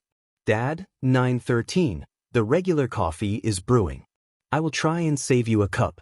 Nothing about the messages gave any indication as to the urgency of the situation at a surface level, but if the underground hero and police detective were staying for coffee, then he probably had time. Izuku decided he'd just wear whatever was in the room. He'd brought all his hero merch to UA for reasons even he couldn't remember, but he probably still had an outfit or two left behind. When he emerged a second time, it was in a set of utterly nondescript black clothes that Izuku had honestly forgotten he owned. There was something about them that he should remember, but for the life of him, uncaffeinated Izuku could not say what. He could tell by the guests' expressions, though, that he'd surprised them with his wardrobe choice. Maybe the t-shirt with sleepwear written on it would have gone over better, he thought, aligning with their expectations of me. But too late for that bit. Coffee, Izuku requested flatly of Hisashi, who passed him the reserved mug with great amusement but little fanfare. He proceeded to chug half the contents before he realized it was over-sweetened, grimace, and power through the rest of it with a repressed shudder. Ugh, that's vile. You asked for it, Aizawa observed. Kakin is the one who adds all the frilly sugar things into his coffees, Izuku protested. No one ever believes that I drink mine black. Hisashi blinked innocently at him. Oh, I must have given you my mug. Forgive me, Aizu, they're the same color. He passed him the correct coffee, which after a tentative sip, Izuku gratefully depleted, washing away the dreadful taste in his mouth. His replenished brain had a thought. Neither of those was yours, was it? You have a third on the counter behind you. Their guests, and Izuku's mom, looked between him and Hisashi like they were watching a TV drama. And, sure enough, a grand deduction and an accurate one, grinned Hisashi, pulling his mug red, how fitting from where he'd hidden it behind his back and taking a long sip. Also, the pot is empty now, so I'll make more. With that, he turned around to set up another brew, and conveniently gave Izuku an in on the conversation that had been happening while he was absent. Good morning, he repeated, starting over now he was a functional being again. And, since bluntness was what was expected of him, did something happen? Netsu's tightened security overnight, Aizawa answered just as bluntly. There's a lead on the Tartarus breakout. All students and staff are being recalled to campus. Well, shit. Izuku opened his mouth to ask another question. And their families, yes? Inko interrupted. Faced with confusion, she elaborated, Izuku was present for the apprehension of that villain, and from the explanations given to the public, all for one is not above using family members for reprisal. And he is, Izuku thought, from a certain point of view. He was having a pretty good time of it, though. Inko, honey, Hisashi spoke up, I'm sure we could shelter in a hero agency like other families are doing dash. Like the Bakugas, Izuku supplied. They'd have to be evacuated too, wouldn't they? Or have a protection detail. His mom glared daggers at Hisashi's back. Not literally, though that would be an interesting quirk, wouldn't it? How about we let the official law enforcement personnel provide an answer? She suggested, just as sharply. Detective Tsukachi blinked at the sudden hostility between Izuku's parents. Izuku sipped the dregs of his coffee and pretended not to notice, and Aizawa at least seemed to take that as a cue to do the same. Actually, we have been sent to escort you all to UA, the officer admitted. Most families of 1A students have been assigned hero protection, including the Bakugas, but given young Midoriya's, unique situation, Principal Nedzu has advocated for sanctuary on campus, yes. Can we refuse? Inko asked bluntly. Well, Tsukachi started, and Aizawa finished, no. This prompted a quiet argument between the two representatives. Well, technically, and there is no technicality in the law, and it's part of the student safety contract. Naomasa, Nedzu covers all his bases, you know this. Izuku accepted an inadvisable third mug of coffee from All for One, who was clearly immensely entertained, and drank half of it at a sedate pace before the detective finally sagged in defeat and clarified that no, you can't refuse. Fine then, Inko huffed, but where are we meant to be staying and for how long? With any luck, Midoriya-san, it will be less than a week, the detective offered as consolation. As for location, Aizawa checked his phone. In 3 hours, your guest apartment will be finished being added onto the dorms. So there's time for breakfast, then, Hisashi said brightly, and started making pancakes. Shoyuta was beyond certain there was something wrong with Midoriya Hisashi. Ended up spending so much time there the customers thought I was one of the fry cooks off-shift dash. Not that it was that weird for a man who spent most of his time in America to be this good at making American-style breakfasts, though the cutesy geometric shapes he managed to draw with the batter were a bit fancier than strictly necessary. And one even thought I was the manager, and came to me to complain dash. He'd have liked to say it was that the man was too sunshine-y and friendly for the early hour, but it was almost 10 for 1 and 2, Problem Child was right there, listening to his father's storytelling with bright eyes. So I played along. The waitress even pretended to cry when I told her she was fired. Hisashi plated the last pancake and turned off the stove. Left her $100 tip and saved the BSDRD's license plate to anonymously report as stolen a day later. Shoyuta related to that pettiness on a spiritual level. Dad, no you didn't. Problem Child had his face in his hands, giggling. Was that his 4th cup of coffee? Shoyuta subtly nudged a glass of water in his direction and hoped for the best. I absolutely did. The alternative would be egging the car, but then they'd know I did it. Hisashi smirked, reaching for the syrup bottle, and surreptitiously replaced Problem Child's coffee mug with another, identical-looking one while the kid's attention was elsewhere. Shoyuta admired the sleight of hand. If he hadn't been eyeing the mug, even he wouldn't have noticed.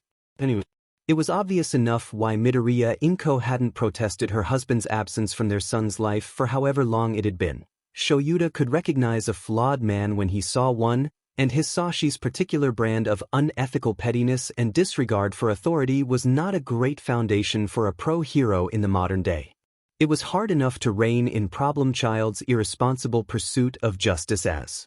It was now, in a world where his father had had more influence over him. Shoyuta repressed a shiver.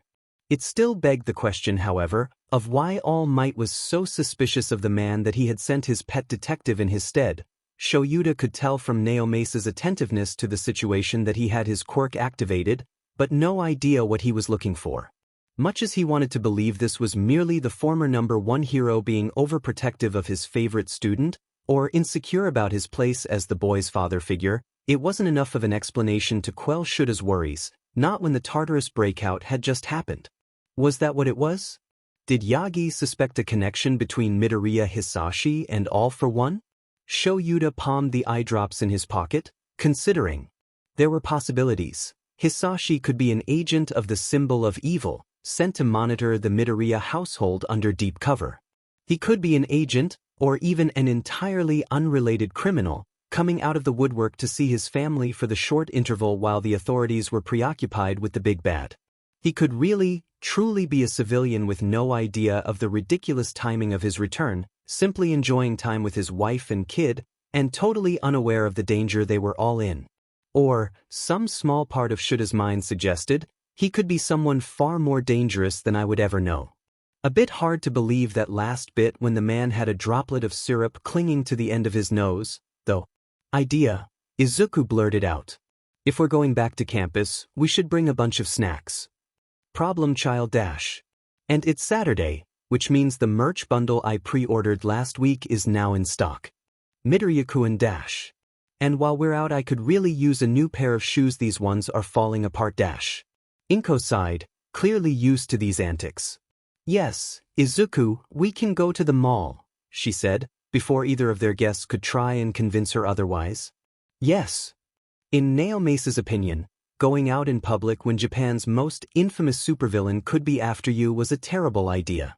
Unfortunately, neither he nor Aizawa were able to convince Midoriya Inko that this was the case, as she brought up the very salient point that, if All for One showed up to cause trouble, you would not be able to do any more against him here, in this house, than you could in the mall. Aizawa looked like he was considering arguing the point, or pressing matters and confining them to the house until the safe house in UA was finished, but quailed under Midoriya-san's sharp glare. 10 minutes later, they were all fastening their seatbelts in Midoriya Hisashi's armored car for the short drive to the mall, an arrangement that saw Naomesa in the front passenger's seat. Like most such specialized vehicles, the car had a small noise-canceling barrier between the front seats and the back, the sort of thing that was useful when one had a chauffeur, which muted whatever was being said by the 3 passengers in the back, and left Naomesa as Hisashi's only immediate victim. Okay, that was a bit of an exaggeration. Midoriya Hisashi was a perfectly nice person. It was Naomesa who had stumbled into a very touchy subject with all the finesse of a 3-legged elephant. They had been talking about Izuku, of course. Aizu is my pride and joy, has been from the beginning, true. Hisashi smiled faintly, eyes on the road, half distracted by navigating. He simply talked, and Naomesa listened. A sigh. I left them be so he'd have room to grow, but sometimes wish I hadn't, you know? True. Naomesa nodded noncommittally. It's not my place to say whether Inko deserves to have him, but... He trailed off, and Naomesa had to wonder. Was your separation from Inko Midoriya not amicable? HM? Oh no, nothing like that, we're not divorced. True, my career simply takes me away for years at a time. True, I would have had to hire caregivers for Izuku if he'd come along with me. He wouldn't have seen me any more for being on the same continent. True. May I ask after your profession? It's never been mentioned, Naomesa said. It had surprised him, actually, just a bit. Most businessmen love to talk about work as if it was their only hobby. At least Hisashi didn't seem bothered by the question. International executive, he replied. You're probably acquainted with a lot of the companies under my umbrella. Wink. True.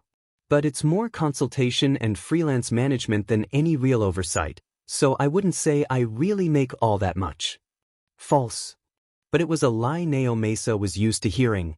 No one with money liked to admit it, and many simply didn't.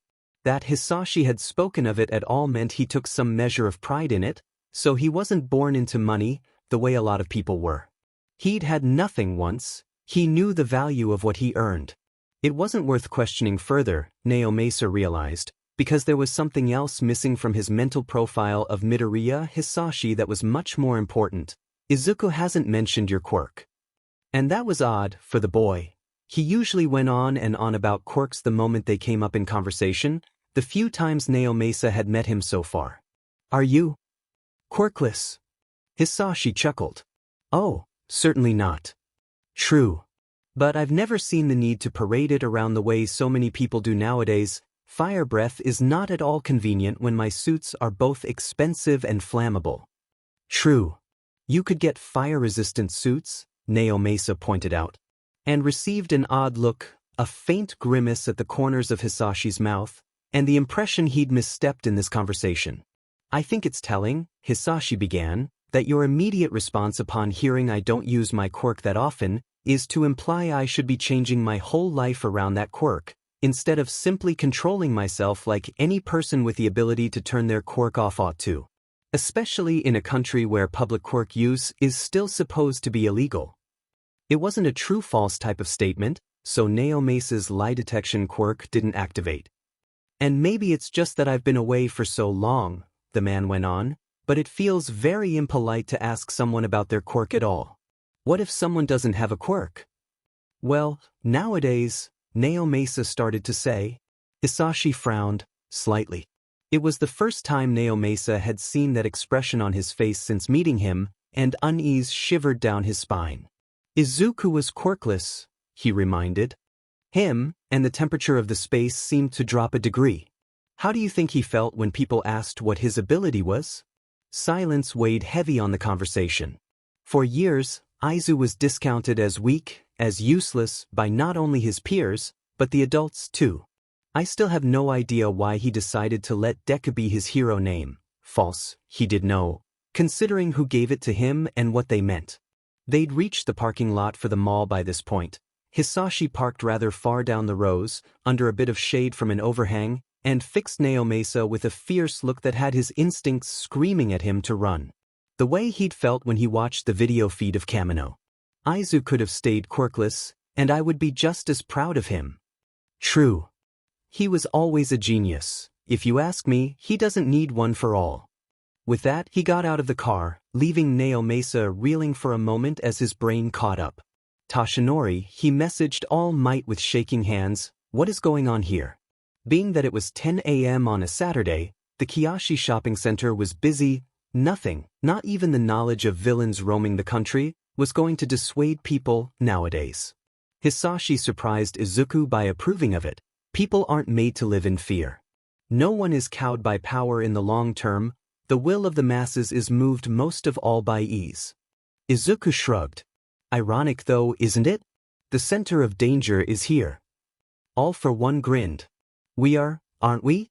The danger is still present, in your time, as it was in ours.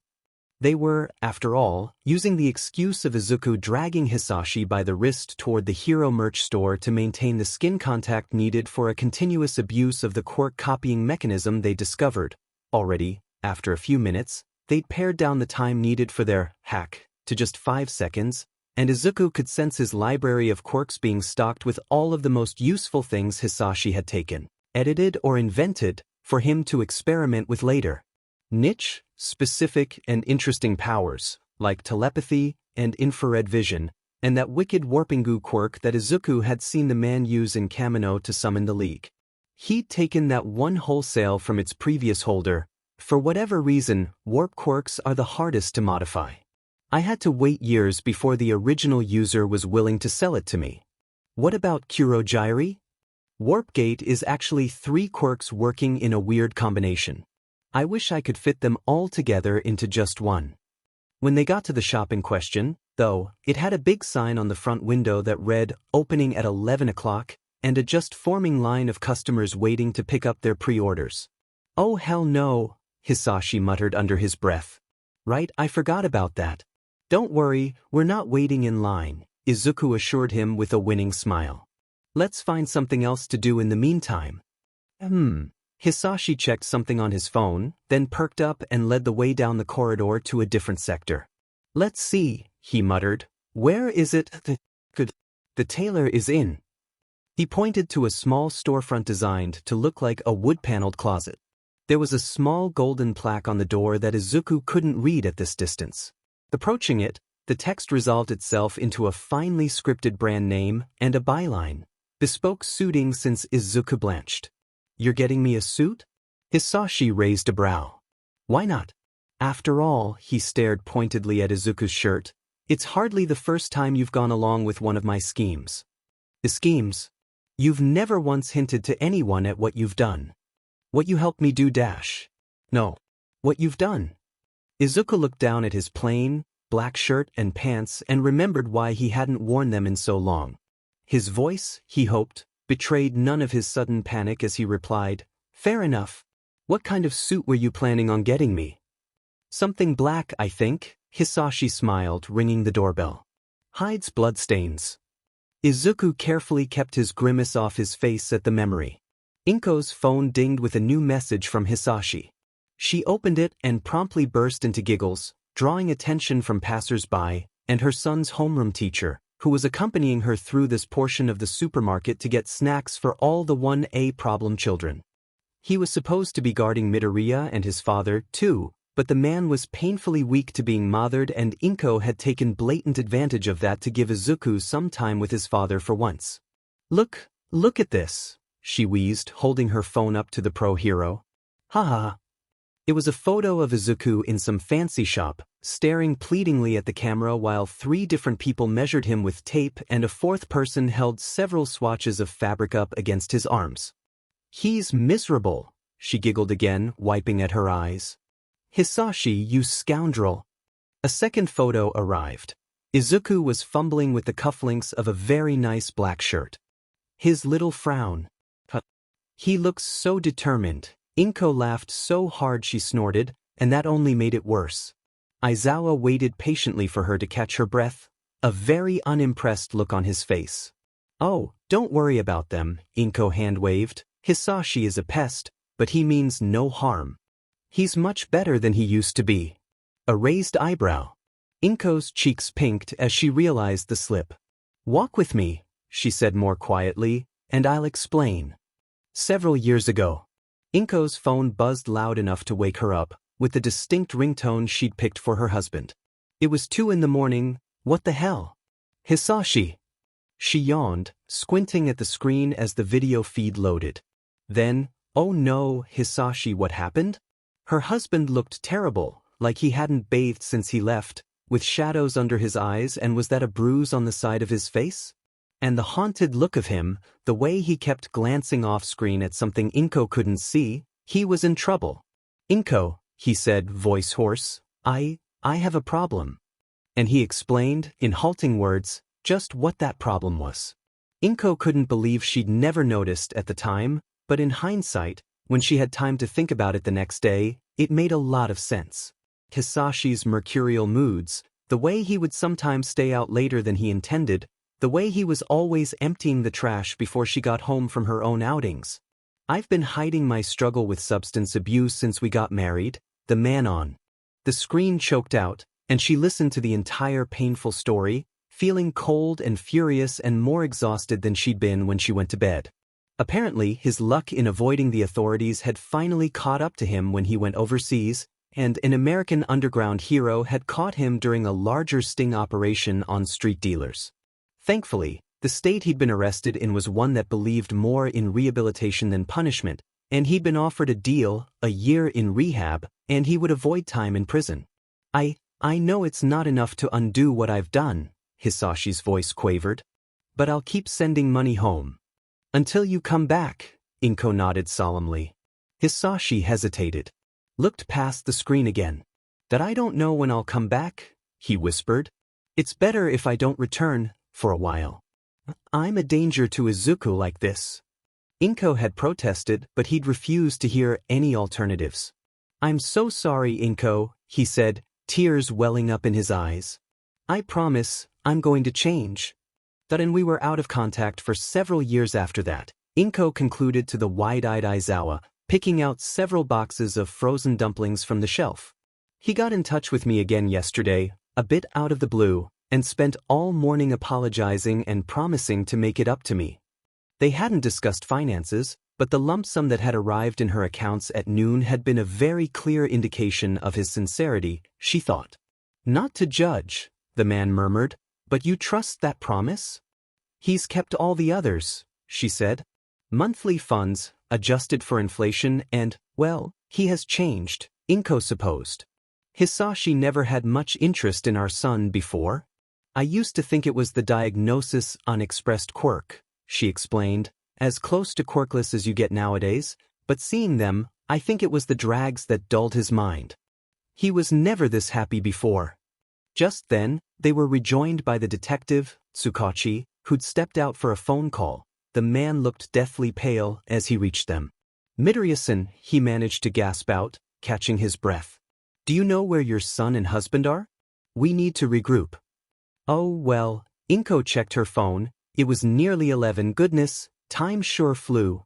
"Hisashi says they've finished up at the tailor's. They're going to the Hero merch store now." "Great," Aizawa said. "Let's check out and get going." Hisashi reviewed the message Inko had sent him. "They're meeting us here soon," he informed Aizu, who most likely didn't hear him. Green eyes turned his way. "Sorry, I didn't catch that dash, of course. What did you say?" "Your mother and the others are meeting us at the merch store in a short while. Don't fuss with the tie, Aizu, it's perfectly tied." "Oh, But why do I need a tie anyway? Izuku flexed his hands, not quite glaring at the scrap of fabric. It's a combat hazard. You can take it off once your mother's gotten her photos, Hisashi offered, ever generous. Aiza stopped. Photos? You promised evidence, he squeaked. I'm never going to hear the end of this. He lengthened his stride, walking with purpose now in the direction of the merch store and its considerable line. Are we going to have to wait? Hisashi asked quietly, grimacing. Izuku snorted. Of course not. Follow my lead. Izuku had been a regular at Double Plus Ultra Kiyoshi. Hisashi'd made an odd choked laugh at the sign, earlier when he'd seen it, for a while, and with that came, well, perks. He greeted the employee manning the entrance by name with a bright smile, Tanaka-san, good morning, and was waved on through, heedless of the several people who stared in annoyance or, more likely, envy. The majority of the shop was empty of people. The first 2 hours of pre-order days were reserved for pickups only, so the staff wouldn't be overwhelmed. Most of the time, they would have 3 people at the counter, 2 in the back rooms, and 2 at the front doors. Izuku could only assume they were short-staffed today, as when he reached the back counter, there were only 2 people, both already looking exhausted, repeating the same lines to each person. The DLVRY had come in late, pre-orders were still being processed, they'd need another 30 minutes. May we text you when your order is ready? Several people gawked at Izuku and Hisashi just cutting in line, but the most scandalized reaction yet came when the turquoise-skinned clerk with her bright purple antennae looked up and recognized Izuku, and paused in calling up the next customer to rush over to him instead. It's Mikumo-kun, she said, brightening, both in demeanor and actual color. We have your order finished in the back, just a moment. Izuku could feel Hisashi's stare burning a hole in the back of his head. What? He muttered. I'm not going to waste a perfectly good alias. The supervillain clasped his hands behind his back, failing to suppress his amusement. I wouldn't dare to criticize, he murmured back, just as quietly. Though if you're open to more, how about Shigaraki Mikumo? That brought Izuku up short. What? Don't tell me, he hissed. Is that your actual surname? He had the sudden, vivid mental image of being introduced to the leader of the League of Villains by a very self-satisfied all-for-one as, your brother, Tamura, now get along. Hisashi merely winked, standing taller to survey the rest of the room. If he had any distaste for the shelves upon shelves of action figures, costumes, toys, and stationery in garish hero colors, he didn't voice it, but he did seem rather shocked by the size of the shopping bags the clerk retrieved for Izuku from the back when they were set down on the counter. Hey, the next person in line complained, is he seriously getting his stuff that fast? You said it was a half-hour wait. 1 moment, sir, the clerk said. No, this is ridiculous. Dear Lord, was that guy about to pitch a fit in the middle of the store like an actual child? Something about him pinged Izuku's senses, but it didn't completely register until he pulled out a gold card and slapped it on the counter with a gloved hand. I'm an 8-tier member. A couple people behind them oohed and awed. Double Plus Ultra memberships were ranked by several factors, but the biggest one was how much you spent. So Izuku felt extremely smug when he reached into his wallet and pulled out a black card with a holographic store logo. Witness me, he bared his teeth. Austere. The 8-tier swore under his breath. Oh. While I'm here, Izuku said brightly, can I get the paintable figure set for the Kamino incident? He pointed to the top shelf behind the counter. Hey, that's the last one. I know, Izuku smiled even wider, baiting him. I saw you staring at it. That's why I'm getting it. A day ago, he might not have tried antagonizing the guy like this, but right now, there was more than just one for all thrumming eagerly beneath Izuku's skin, and a certain gleeful, malicious part of him just couldn't help himself. The sheer hatred in the eyes, shadowed by the 8-tier's worn gray hoodie, was feeding him like nothing else. You beach, the guy spat. What, you're gonna fight me over a toy? Izuku smirked at him. Hypocritical, he knew. He had totally fought someone over merch before. You see, quirkless brawling didn't legally count as assault nowadays. I can try, was the growled reply. The 8-tier looked like he was 10 seconds away from throwing hands. Hands. Izuku obliged him, then by stepping closer into the guy's personal space. "Don't worry," he said lowly, laying a hand deceptively gently on his shoulder. "I'm just playing ya, Tamura, it's all for you." Shigaraki froze. "What?" He stepped back with a wink. "I mean, I don't know when your birthday is, so it would have been a surprise either way, right?" Dad thought it was funny. Izuku thumbed over his shoulder at Hisashi and watched the way Tamura's eyes moved, and his whole body froze as he realized who was looking back at him. Izuku wasn't going to get tired of that anytime soon. "Tamura," Hisashi greeted, no doubt grinning like the madman he was. "You remember Mikomo?" A broad hand plopped down atop Izuku's fluff ball of a hairstyle. The villain blinked several times between the two of them, and then face-bombed. "DMN. I should have known." "Gentlemen, your orders are ready," said the staff member, no doubt having watched the whole interaction like a soap opera was unfolding in front of her. Haida-san, the other clerk, was helping the rest of the line. Hisashi passed Izuku a credit card that was very reminiscent of the one Endeavor gave Shudo to pay for both his and Tamura's stuff. Izuku signed it one for all just because he could, and passed Tamura the bag with the Kamino figurine set as promised. "We gotta go," he explained to the flabbergasted villain, "but hey, add me on Clamor? Yamikomo number 999. Tamura nodded, dazed, and took out his phone to do just that. Izuku, meanwhile, was following a shopping bag-laden Hisashi out of the store, to where Inko, Aizawa-sensei, and the detective were all waiting for them. His mom burst into a fit of giggles at the sight of him, and immediately started snapping pictures. "Look what you've done," Izuku said to Hisashi, dry as the desert. "What did I say? We'll never hear the end of this." "You look so cute," Inko squealed. Izuku ran an exasperated hand through his hair. His bangs flopped right back in his face. "He looks like he needs to see a barber," Aizawa muttered. Hisashi had a particular gleam in his eye. "No, Dad, I'm not getting a haircut." Izuku was getting a haircut. He'd realized the moment his words left his mouth that he wasn't going to get his way, so he compensated by demanding the most expensive salon in the mall. It wouldn't do much to dent the treasury of the world's most powerful supervillain, but the thought counted. Didn't it? Todoroki's enthusiastic use of Endeavor's credit card was making a lot of sense. Throwing money at his problems also gave Izuku the benefit of meeting a very high-end stylist with a super cool hair-related quirk and an expert's keen eye, who took one look at his bird's nest mop and, squinting, asked, "Honey, did you know you're going white at the roots?" He was? "I did not know that," Izuku blinked. "Is it new?" Surely his hair couldn't grow enough to show a new color in just a day, since he'd activated all for one for the first time dash? They took a comb and pulled a few strands out. More than 2 weeks ago, by standard reckoning. So, ever since he'd fought Overhaul, probably? Now, I can work with it to get you a really nice multicolor style, if you like, or my quirk can dye it all one color. How much did he want to terrify All Might when he got back to you? "You look so handsome, Izuku," his mom gasped when he came out of the salon. "Stand with your father, I want to get a photo of you too." "Are you going to send that to Yagi-sensei?" Izuku asked. At Inko's nod, he shared a glance with Hisashi and put on his brightest sunshine-wide grin for the camera, the kind that would melt his mentor's heart in any other situation. A second photo, where he slouched and grimaced like a yakuza on a smoke break, and a third, where he copied Hisashi's stance and facial expression perfectly, which made Inko giggle again. Detective Tsukachi didn't seem to enjoy the similarities between them, if his pallor was any indication. Izuku took yet another bit of ironic glee from the whole situation. Thankfully, for the detective, Izuku was having fun here. Aizawa-sensei checked his phone and announced that it was time to leave.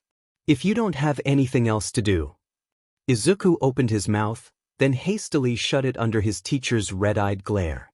Toshinori may or may not have been hiding in his apartment on UA's campus, watching the security feeds from his computer, when his phone dinged with a text from Inko. He'd set a custom ringtone, similar to the one for his priority messages, so no one would question him immediately checking it. He braced himself before he opened it, justifiably paranoid and worried. but still ended up coughing blood all over his desk.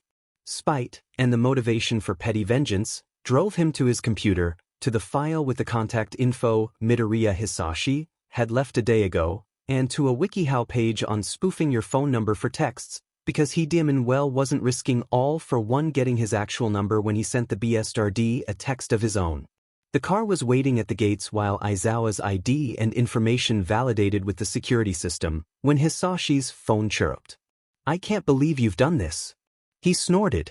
So Inko had sent All Might those photos too? He'd assumed as much, but hadn't expected this reaction. It was even funnier than he could have predicted. Would it be childish to reply? Oh, temptation. New message from +814547741111. 1208. Toshinori didn't know which was worse. The phone number he was sending from, or the emoticon. Of course, All for One would even text like a psychopath.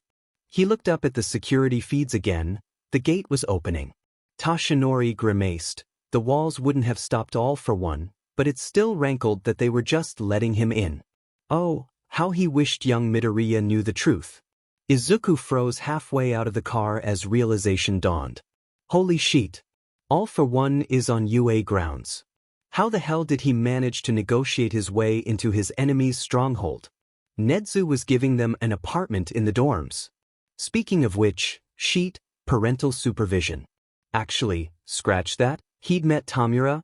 All for One clearly didn't supervise. All good, Aizu? The villain in question loomed over the open door. What? Oh yeah, I'm fine. Izuku offered a shaky grin. Lost in thought for a second. He stepped out, several shopping bags in hand, and elbowed the door closed behind him. Hisashi grinned back, hefting several bags of his own in each hand. Mom and Detective Tsukachi had the rest, as Aizawa-sensei was busy with his actual job as their security detail. Not too lost, I hope. You've yet to introduce me to everyone. Izuku looked over to the front of Heights Alliance, where all of 1A were gathered to gawk at the very fancy car and its now visible occupants, and thought, showtime. Hey guys. I'm back, he called out, holding up the bags, with snacks. Snacks, Kirishima bellowed. Oh, this is going to be a circus. This was a complete circus, Shoyuta thought miserably. Why in the world Nedzu had decided to let Problem Child's parents not just visit campus, but move in, he had no idea. No, scratch that, he had plenty of ideas. Mainly, the principal thrived on the chaos like some kind of ancient evil and found the whole thing funny, so just when the 1A problem children were finally starting to mellow out, he felt some obligation to throw new problems into the mix. Shoyuta was going to ask for a raise. At least Midoriya Inko wasn't a gremlin like the rest of them. She'd enlisted Naomesa's help in bringing in the groceries for her apartment kitchen, seeing as the students' groceries were in the hands of Problem Child and Problem Parent, and gotten neatly out of the way for a while. If Shoyuta were able to at the moment, he would thank her for her help. The Problem Duo, however. Whoa, Deku, is that your dad? You guys match, that's adorable dash. Kinda like a Pokemon champion dash. Hold up, they don't look that over-the-top dash. Shoyuta was going to get a headache from all the noise. You know, that's a nice suit, Yayorozu observed. Did you get it while you were out? Oh, this. Midoriya tugged at his sleeve, flashing the shiny gold cufflinks on his wrists. Yeah, we got it tailored at the mall earlier. The shop that looks like dash. A closet? That's one of my family's businesses, she exclaimed. But, are you saying you just walked in? They're by appointment. Are they? Midoriya blinked. I mean, nobody stopped us. He looked to his father. Did you make an appointment ahead of time? But then you wouldn't have been surprised that they were open, he went on, trailing off into muttering. Simpler, Aizu, Hisashi smirked. I bribed them. Midoriya just facebombed. Of course, I should have known. A dramatic gasp. Why Aizu is my favorite son expressing disapproval of my dubious ways. However will I go on? As a dash, Hisashi swooned. Respectable citizen? Midoriya rolled his eyes, but he was smiling. It's okay, Dad, he patted the man on the shoulder. I don't expect an old dog to learn new tricks. Old? Hisashi feigned being stricken. Positively decrepit, Midoriya agreed. But we have lots of duct tape to hold you together. Was that Shinso hidden behind the others? Wheezed. Shudo's mental image of Midoriya Hisashi, as formed 2 days ago when Izuku first mentioned him, had not been flattering. Granted, he hadn't had a lot to work with, only Izuku's vague description of a parent he barely knew, and the knowledge that Hisashi made him nervous, which, despite Izuku saying it wasn't like the situation in the Todoroki household, had drawn strong parallels the moment the words, "fire breath quirk," came out of Izuku's mouth. So Shudo had prepared himself for the possibility of meeting a Midoriya Hisashi who was much like Todoroki Enji. What he hadn't been prepared for was the actuality of Midoriya Hisashi being this much like his son. Is technically cold fusion, have you tested any of the heavy elements, or would that be illegal nowadays? Ugh, I forgot how backwards Japan is about scientific research. I'd argue it's more a psionic ability anchored to lipids as a conduit for summoning material from outside the universe. That makes a lot more assumptions than it has to, but may still be more correct. Shudo watched Yaoyorozu blink at the two Midoriyas talking at each other about her quirk, visibly concerned. Yaoyorozu was concerned. Shudo was used to Izuku and thus only mildly perturbed. Even anchored to lipids anyway? There are multiple energetic cell processes. It could be a specific intermediate enzyme. You could just ask her, Dad, Izuku pointed out, which was when Hisashi seemed to remember Yaoyorozu was there and turned his full attention on the quirk user in question. She stiffened, eyes widening, like a deer in headlights. Oh, is that what Izuku meant about intense? Well, that was kind of hypocritical, wasn't it? It was the same look Izuku gave anyone when he was interested in their quirk. He'd just never been on the other end because his own came in so late. This is my friend Shudo. Izuku's voice brought him out of his thoughts. When had Hisashi stopped pestering him, studying Yaoyorozu? Also, had Izuku just called him his friend, like, out loud? Shudo willed his cheeks not to redden, and hoped he succeeded. Then, a pleasure to meet you, Shudo-kun. There was a looming figure in front of him, backlit so his face was almost obscured, reaching out a hand to shake. Midoriya Hisashi had no business being that tall. So this was what it was like for Momo. No wonder she was scared. Likewise, Midoriya-san, he managed to say. Hisashi smiled down at him, and his teeth really did gleam the same way Izuku's did when he grinned like that, and it was just as menacing as when Izuku did it. So, the man began, and Shudo braced himself for a barrage of the usual questions about his quirk. What's the latest on the Dad Mike conspiracy? Hitoshi watched Todoroki blue screen at the subject change, choking and sputtering, and tried to keep a straight face. By the amused gleam in Izuku's eyes, he'd failed, but his friend simply winked, before pointedly refocusing on Todoroki and Midoriya Hisashi. That it feels right to believe you are Midoriya's father, Todoroki managed at last, but that is only anecdotal evidence and not scientifically proven. Was Todoroki sweating? Under Hisashi's sharp gaze and sharper grin? You could be a paid actor, or a user of a specialized quirk, or a victim of one meant to disguise the facts. Fair enough, Hisashi grinned even wider, but have you considered that the evidence of All Might's paternity is what was faked? Oh hell, was Hisashi really going to engage with Todoroki's conspiracies on his level? The reflexive disbelief on Todoroki's face turned contemplative as Hisashi bent to murmur something in his ear. Whatever he said to him changed his expression even further, caused his face to pale, his jaw to slacken, and when Izuku's father stepped back again, Todoroki was more astonished than Hitoshi had ever seen him. No way, Hitoshi thought he was mouthing silently, as he stared at Izuku like he was seeing the truth of him for the very first time. Izuku rolled his eyes, exasperated, and closed a hand around Hisashi's wrist to gently but insistently guide him away. Hisashi didn't move yet. He clapped a hand on Todoroki's tank-top-clad shoulder heavy enough Todoroki's knees buckled. Let me know what you think after you've had time to look, he insisted. Dad, cut it out, Izuku whined. Let's meet my other friends, okay? If Todoroki seemed to regain his footing after being called Izuku's friend, Hitoshi pretended not to notice. Izuku could not believe how well that worked. He didn't want to know what Hisashi'd said to Shudo, but his shock clearly covered the subsequent stealing, copying, and return of his quirk. Half hot, half cold, was a very energetic ability. Practically leaping to his command, he stifled it as quickly as he could, to experiment with later, and moved on to Uraraka, Ida, and Shinso.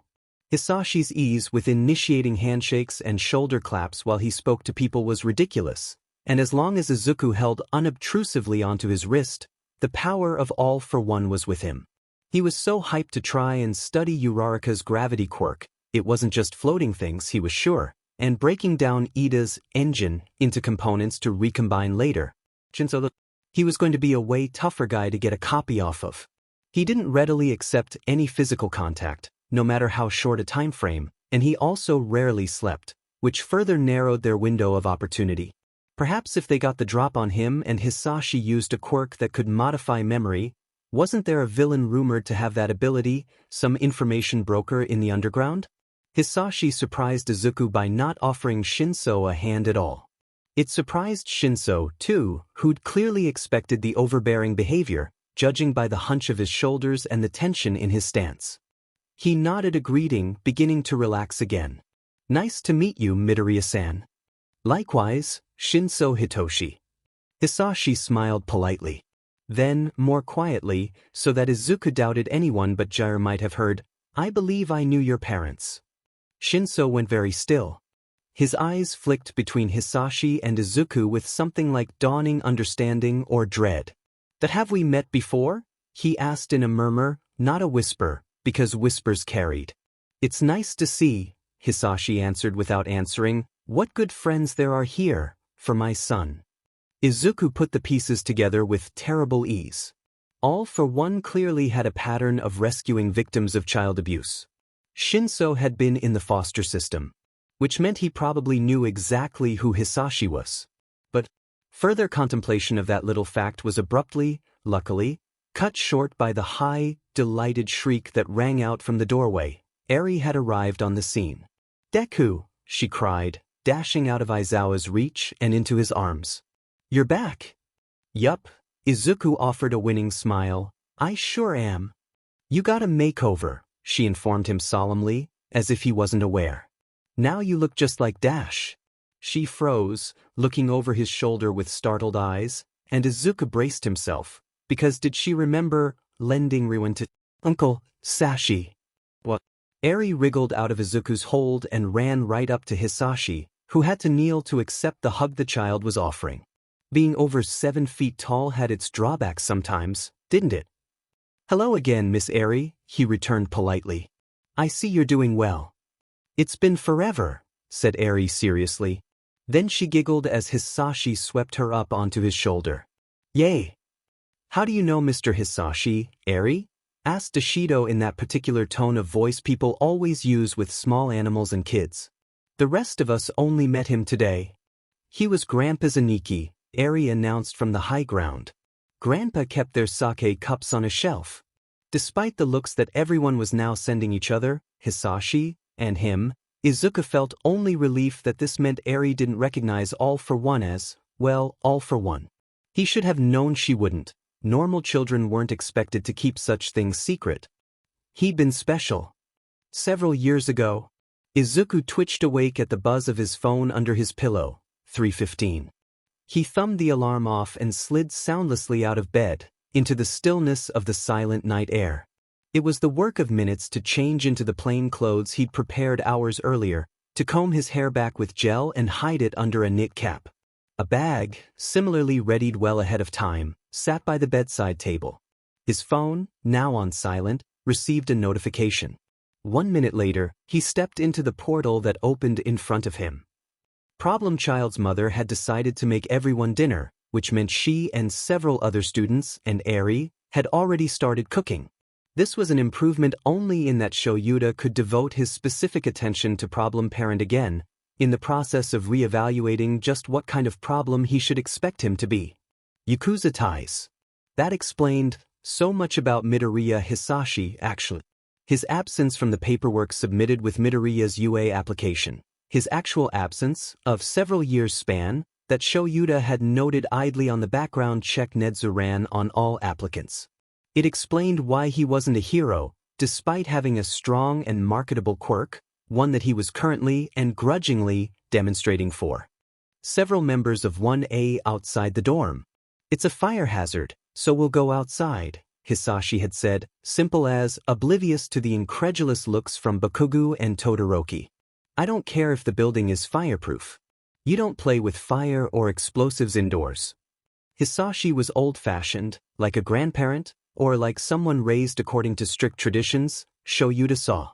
He had a fondness for pre-quirk and early quirk history, and an insistence that many significant past events weren't recorded accurately, that implied he had seen the real histories, and what better place would they be kept than in an underworld group's family library? And Shinso knew him. Shinso knew him. Shoyuta had few illusions about the kind of life his student had lived prior to UA's dorms. He knew better than to ask. The way he was studiously avoiding looking even in the man's direction said almost as much as Todoroki's calculating stares sent at problem child. And Todoroki. Todoroki was the son of a big-name pro, one high up in the commission and with access to, or credit on, many of the country's biggest cases.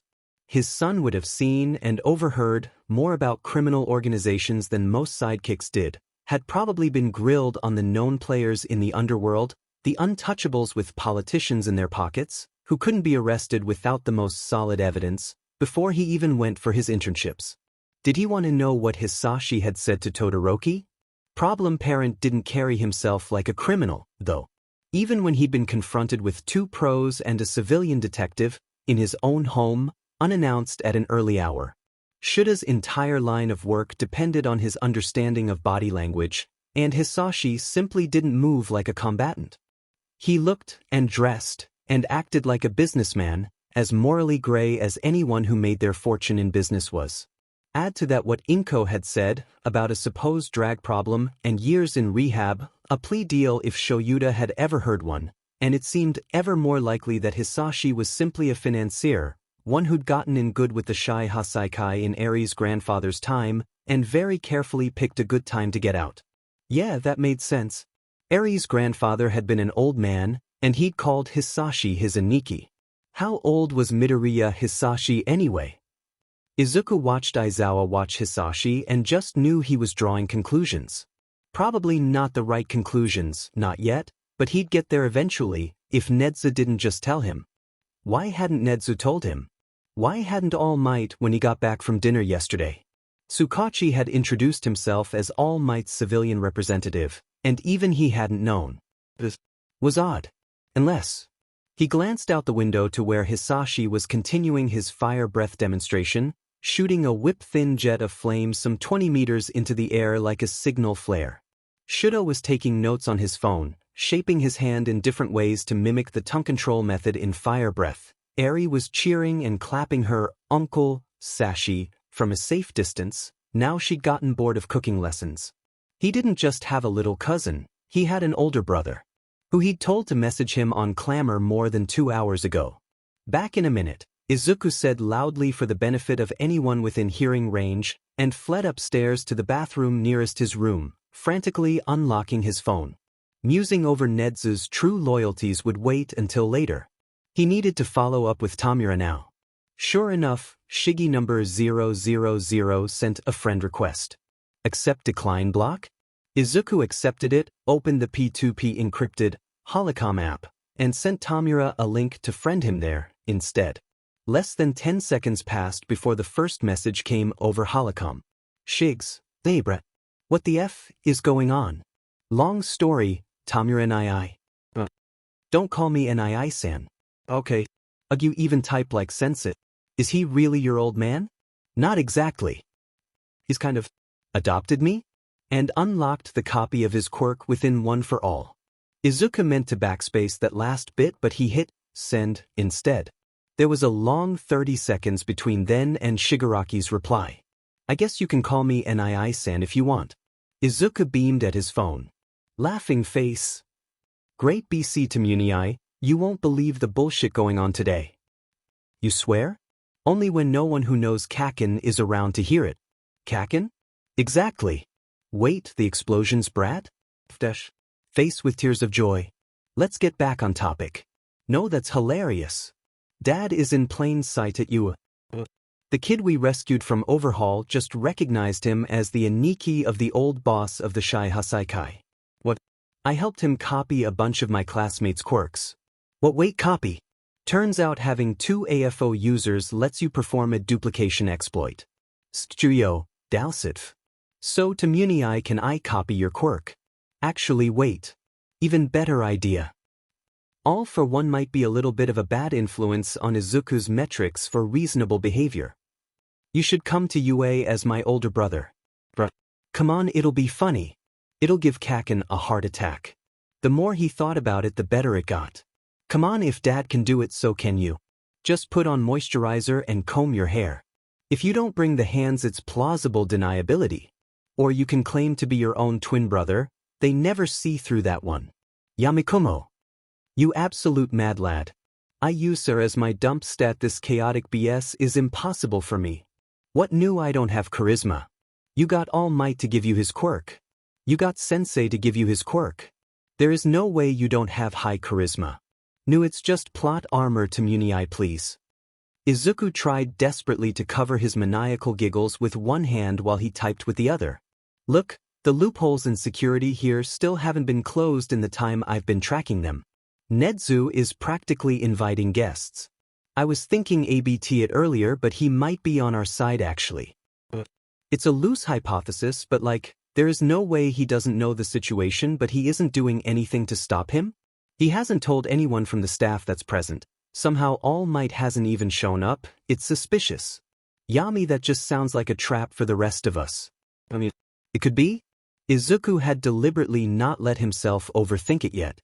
But if Tartarus couldn't hold All for One, is there really any prison that can? It was one of the Americans' black sites until the breakout. Wait, how do you know that? That isn't that common. Knowledge? Nobody in Tartarus got a trial. It's suspiciously well built for something under Japanese bureaucracy. It's in the middle of the ocean, hence international waters.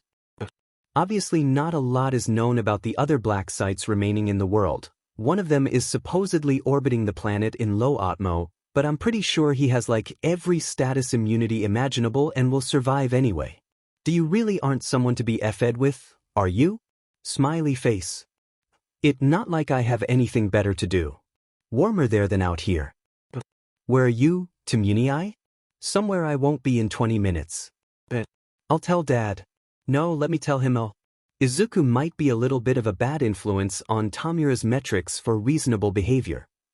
According to his phone, it had been 12 minutes since he went up here. He should probably go back downstairs, but only once Tamura got back to him. He could change into something less Hisashi, but that would defeat the purpose of terrorizing All Might, which he kind of really wanted to do. Although, was it scarier if he wore All Might merch while looking like Hisashi? Yes, it would. Izuku went into his room, picked out a more Izuku-typical outfit, and hung the suit up nice and neat on the back of a chair to be dealt with later. By the time he checked his phone again, he beamed at what he saw. Sensei says okay. What a Chad. He's the best, isn't he? Still weird hearing that from you of all people, hero kid. Don't you know? Yamikumo is a villain name. Smiley face. Barring any major updates, we will reconvene tomorrow at noon. Good day, everyone. Toshinori slumped back in his chair the moment the virtual conference ended, clicking over to UA's security feeds. There wasn't anything new on the screens, but it was better than doing nothing at all. He still wasn't sure how this of all things ended up being the plan, but here it was. Some 20 hours ago he'd been chomping at the bit to report All for One, Midoriya Hisashi, to the Commission, no, to Interpol, but Nedzu had convinced him otherwise with just one sentence. What do you think would happen to Izuku? He'd put his face in his hands. Izuku, his successor, who had no idea he was All for One's son. The Commission wouldn't just cut his career short, they'd take his life. One for All would be lost with its 9th user, and then they would never be able to defeat the Scourge of Kamino. So he'd gone through today's meeting of the Tartarus Task Force with his fists clenched out of view of the webcam, keeping a straight face as the Commission representative droned on about having no new leads, and when Naomasa had texted him asking what the hell was going on with Midoriya Hisashi. Can't explain over phone, he'd texted back. Just keep me updated. It was a testament to their mutual trust and friendship that the detective didn't ask anything else. Click, click, click. Toshinori cycled through the camera feeds he'd favorited in the window. UA's gates, empty but for passing cars. The yard outside the Heights Alliance dorm, where young Bakugo and young Todoroki were showing their quirks off for young Eri under Aizawa's supervision. The dorm's kitchen and dining room, where some students were cooking under Inko's supervision, all for one watching from where he'd been relegated to a chair, idly scrolling on the phone in his hands. He hadn't seen young Midoriya on the feeds yet. He'd been engrossed in the task force meeting when they arrived. Now, his successor wasn't anywhere on the cameras at all, although the tracking chip did say he was in the building. In his room, perhaps? For obvious reasons, there wasn't a camera in the room to check. Another click brought him back to the gates, again, just as blank as before. Toshinori yawned, looked away, looked back, and saw two civilians in fashionable clothes and trendy backpacks walk up to the security gate. One reached for the intercom, but was stopped by the other, who gesticulated wildly in the direction of the wall and said something that Toshinori couldn't lip-read from the camera's distance, but they were plenty close enough to the intercom for him to pick up the tail end of their argument through the audio feed. Let me do it, Dumps. I'm the one with the excuse to be here dash. We both have an excuse or I wouldn't have asked you dash. A gloved finger on the latter's lips, silencing him. Shut, said the first, whose voice was deeper between the two of them. I've got this. With that, he turned to face the intercom properly. With a steadying breath, he at last pressed the buzzer and spoke, in a tone that suggested elocution lessons. Good afternoon. We have been asked to come to UA as part of the Midoriya family evacuation protocol. The pause. I think we're at the right gate? Oi, did you get a map or some sheet? He hissed at his friend, in a much more informal accent. The friend shrugged. Toshinori squinted at the both of them, on screen, puzzling over whether he'd seen either of them before. Before he got much of a look, though, Nedzu picked up the intercom. That's right, the principal exclaimed, gleeful, from his end of the connection. Wait there, you two, and we'll send a staff member to retrieve you. Shouldn't be long. The visitors reeled, surprised. Okay, thanks, nodded the one who'd addressed the intercom. On the next camera feed, Aizawa was getting up to leave the vicinity. Toshinori's heart sank, disappointed that he was being left out again. Yagi, would you mind going with Aizawa to escort those two to 1A? Shoyuta was so tired. He'd had his scheduled patrol overnight, and then Eri had woken up right at dawn from a nightmare, and then Nedzu had sent him out with Tsukachi to get Problem Child and his parents, which was itself an ordeal, and now he'd spent the first half of the afternoon supervising 1A because the rest of the staff were already assigned to other work. And he couldn't even nap because Midoriya Hisashi was a FING mob financier and he didn't trust him as far as he could throw him. And now he was being sent to the gates to pick up some more of Problem Child's extended family, which he only knew because he'd overheard a conversation on the subject 2 hours ago while guarding the door to the Midoriya's temporary apartment. Hisashi, Inko coaxed, gently, I can see in your eyes that you have something to tell me, so just say it. Well, Hisashi began, audibly nervous, you remember how Miss Eri called me her uncle earlier dash. I do. She's very cute. Right? So, she may not be the only one I mean. The man's voice pitched up a notch, and Shoyuta abruptly remembered that Midoriya's mother's quirk was for moving small objects. AC, Inko honey please I need that kidney, thank you, I didn't think it was the right time, I only just got home, so dash.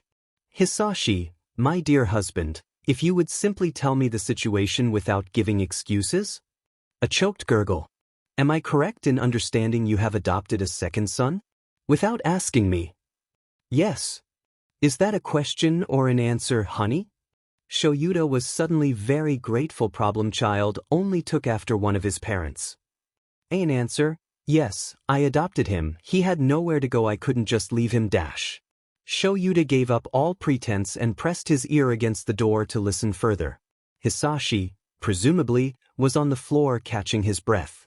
And how old is this second son of ours, He's 20 now dash. Oh. Well, that makes a lot more sense. Inko giggled. Shoyuta shivered. Here I thought he was Aries' age. I was so worried you'd abandoned another child, I overreacted a bit. It's fine, I understand why you'd worry, Inko dear, Hisashi coughed. He messaged me to check in a few minutes ago, what with the evacuation protocols, since he lives within travel distance of UA, UC dash. That's wonderful dear. I'll add a chair to the dinner table.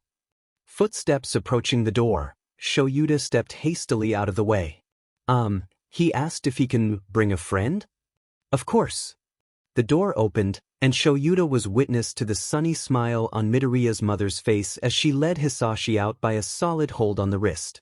Now, Hisashi, you don't have anything else to tell me before we go back downstairs, do you? The man glanced between Shoyuta and his wife, and plastered on a very false smile. Nothing that I can think of. No one called him out on the lie. Of course, on the way to the gates, he was joined by Yagi, who practically vibrated with anticipation while simultaneously looking as sleepless as Shoyuta was, further sapping what remained of Shuta's patience and energy. This all added up to a Shoyuta Aizawa who was completely unprepared for the two civilians that walked through the gate. Eraserhead? Gasped a young man with long silvery blue hair and thin-rimmed glasses. The other man had hair as white as half of Todoroki's and wow, a lot of gold jewelry in his face. He sighed a sigh that Shoyuta could relate to on a spiritual level. Get it together, idiot, he chided. You can ask for an autograph later. That set the first one to sputtering out protests that he was not a fan, he just heard about Eraserhead, is all. Stop laughing at me you absolute pest, which earned him a good-natured eye roll before the bejeweled man returned his attention to Shoyuta. And Yagi briefly, but mostly Shoyuta. Sorry about him. We're here to see family, not to gawk at every hero we meet. Grumbling from the other one under his breath that would have shocked a lesser man, but Shoyuta had to deal with Bakugo on a daily basis. Quit throwing me under the bus already, muttered the one with glasses, plucking at the tie on his suit. Which reminded Shoyuta of something a little more important.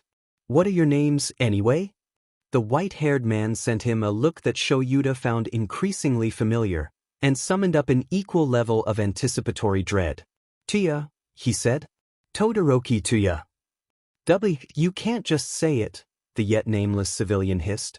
Witness protection, dipshit. And this is my roommate, Tuya said flatly, speaking over him. He is here for moral support. Yeah, Shoyuta saw the family resemblance. Tamura could not believe this was working. He toyed with a strand of his hair, suppressing the urge to scratch his neck. They had gotten into UA with only heavy makeup and a flimsy excuse. Was deception always this easy, or had associating with the green brat just turned down the entire game's difficulty? Dabi seemed content to mix truth and lies on the walk to the building where Sensei and the 1A brats were, with no fear of discovery whatsoever. To be fair, even Tamura hadn't recognized him once he washed the dye out of his hair and got the first layers of concealer on. Oi, didn't you bring a fidget cube? Dabi muttered back to him. Could have sworn I saw you pack one earlier. Right. Thanks, Tamura muttered back, fumbling with the zipper on the posh little backpack he'd managed to stuff his gear into earlier. Minus the hands, which sat safely in, well, as safe, in the warehouse Kurogiri's portal had first brought them to. Tucked into a corner at the bottom, underneath the charger cables, and in the same pocket as the makeup kit and bottle of fancy skin cream, was the jet black cube he was looking for. Tamura did his best not to mess up the arrangement of the rest, because it had been hell getting it all to fit in there in the first place. It was a silent fidget cube, which was good, because Tamura was pretty sure Eraserhead would kill him if he started making clicking noises. The man looked more tired than he had at USJ, and that was when he'd been fighting a Numu and losing. Not that Tamura made a point of remembering what Eraserhead looked like. He wasn't a fan or anything. Dabi was going to tease him mercilessly though, and he knew it, but he didn't regret bringing the guy along. Just the look on his face when he'd told him they were going to What? We're going to dash. A hand in his face. Tamura would complain but he was used to it from his villain gear. I heard you. I just don't know why. Tamura hesitated. Should he tell the truth? My little brother wants us to help torment the hero students by existing. That creates more questions than it answers, but I don't think I want to know. In the present, Tamura resisted the urge to tug at the collar of his shirt again, focusing his restless energy on the fidget cube. He hadn't spent over an hour applying quirk-enhanced skin creams and healing ointments to F it up again now. Nobody was really paying much attention to him, not with Dabi, or should he call him Tuya? Taking the brunt of small talk, he clearly looked different enough from his usual self to pass as someone else. Sensei would be thrilled to see him finally wearing a suit, but Tamura would weather the backhanded compliments like a pro. Toshinori was pleasantly surprised to meet young Todoroki's older brother, especially given that he'd been read into the record concerning Todoroki Tuya's alleged death. Had the Hero Commission put him in witness protection to support a future case against Endeavor? If that were the case, he could almost restore his hope for humanity. Oh, wait, no. Tuya knew Hisashi, and even Hisashi's civilian persona was still a criminal. This poor boy was probably picked up off the streets. And the same would apply to his so-called roommate, who Toshinori thought seemed familiar but couldn't place. This is Heights Alliance, Aizawa announced, stopping before the doors. We'll figure out a housing situation for you both by the end of the day. Your other relatives are probably in the kitchen now. He led on, past the curious stares of 1A students. Are those celebrities? Whoa, stylish dash. And into the dining room, where all for one stood up from the head of the table and, smiling, called Izuku over to meet your brother, Midoriya Tenko. The nervous-looking young man in the suit, oh God, how had he not realized, raised his head, adjusted his glasses, and held out a gloved hand to young Midoriya. Nice to meet ya, little brother, he nodded. Toshinori distantly realized he was going to faint. All might. Izuku cried, rushing over to support him as he slumped back against the wall. Are you okay? Tenko, Shimura Tenko, whipped around, wide-eyed behind a pair of glasses. How was it that glasses actually worked? All might, he breathed. The last thing Toshinori heard before he lost consciousness was Aizawa's muttered, "Problem family is empty," Shoyuta muttered, "and all the devils are here." He watched dispassionately as the newcomers assimilated into the chaos. Midoriya the older stared at the fallen All Might, going several shades paler, which put him at nearly paper white. He'd already looked like his only sunlight came from a computer screen when he got here, and Todoroki the older smirked, which was more expression than Shoyuta was accustomed to seeing from Todoroki the younger. "I'll help lift him," Uraraka offered as she dashed forward, Todoroki the younger at her side. The latter split off from helping Yagi to approach his brother, of course, leaving just Problem Child to help her move Yagi onto the nearest couch. Midoriya-san grabbed a footstool and sat down beside Yagi to fuss over him, and Problem Parent watched it all from as much a distance as Shoyuta did, wrestling with the evil grin that threatened to appear on his face. Figures. Not that Shoyuta didn't feel similar amusement at the reaction of his nuisance colleague. Speaking of nuisances and speaking of colleagues. Ida, he spoke up over the general commotion, go get recovery girl. Ida actually hesitated, eyes darting between Shoyuta and the rest of the room in a why me way. She's in her office, and she'll appreciate some help carrying over the 4 that All Might obviously needs if he's going around fainting when he gets a shock. Go. In actuality, he'd picked Ida because Ida was the loudest complainer about protocol and etiquette in the room, and the newcomers had already demonstrated their disregard for both, and Shoyuta would like a reprieve from scandalized, pearl-clutching, hypocritical exclamations for the next 30 minutes. Or 10. Whatever he could get. Problem Child, meanwhile, had finished moving Yagi and immediately gotten out of there when he saw his mother fawning over the man, and sending Hisashi smug looks every so often while she did it. Smart kid, for all that he was chaos incarnate. Nobody needed that drama. Now the remainder of 1A was crowding him and Midoriya the older, then, Shoyuta was going to need to nickname him, that was much too long an epithet, and pelting them and the Todorokis with questions. You've got amazing hair, Ashido exclaimed at Midoriya too. Good enough. What's your routine? Before the flummoxed young adult could answer, Yaoyorozu cried, that's another one of my family's suits. I'd recognize the style anywhere. Don't tell me you're also a regular? I'm Dash, Tenko began, looking panicked as he met Hisashi's eyes.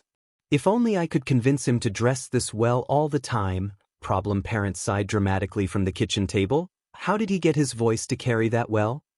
Sadly not, though I have tried for years to convince him to look respectable. If I did, Tenko growled, sounding vaguely familiar actually. Shoyuta couldn't imagine where he'd heard his voice before. Then I wouldn't have Dash.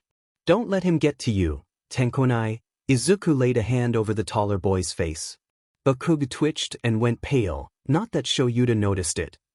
Dad's just mad because... He leaned in and murmured something that Shoyuta couldn't hear, but which made Tenko stifle a wild cackle and shake his head free. Fine, player 2, he huffed a laugh. Whatever.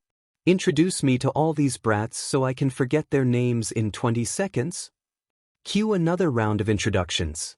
Shoyuta supposed teenagers never got tired of meeting new people. He could go without any more surprise characters for the next 12 hours, thanks. Bakugo, when it was his turn, glared and defiantly announced he was still gonna be the best hero out of everyone here, which earned a faint chuckle from Todoroki the older in the background. And this is Shuto, Izuku finished brightly, though I guess you guys know about him as much as you know about me. We should have some kind of brothers club. Gaming clan, Tenko suggested, glancing at Tuya.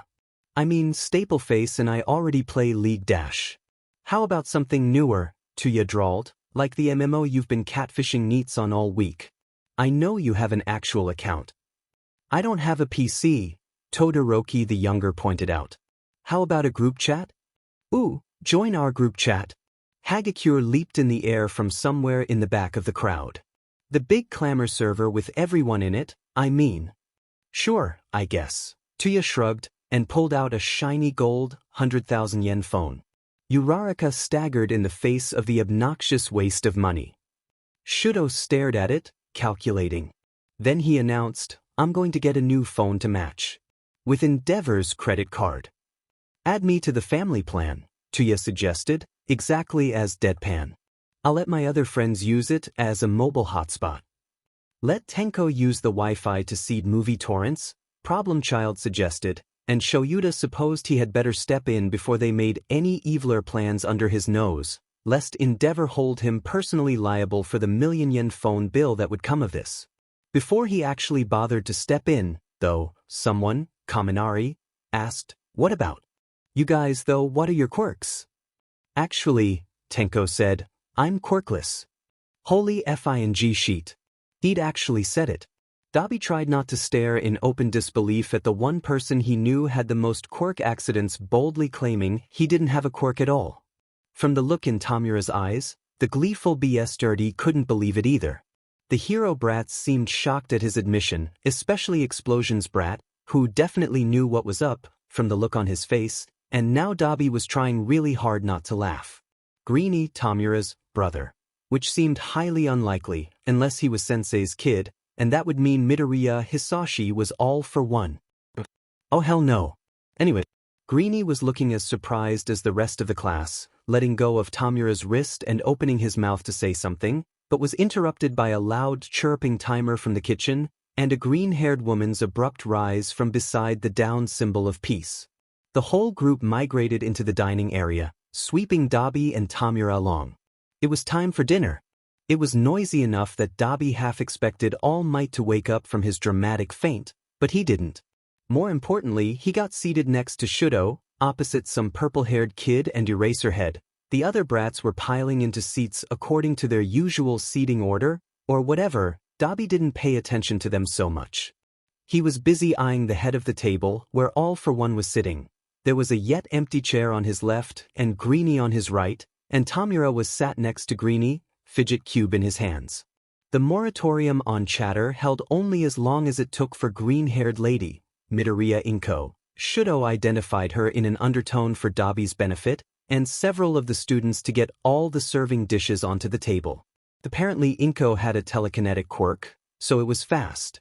Then, while stuffing their faces, the topic came up again.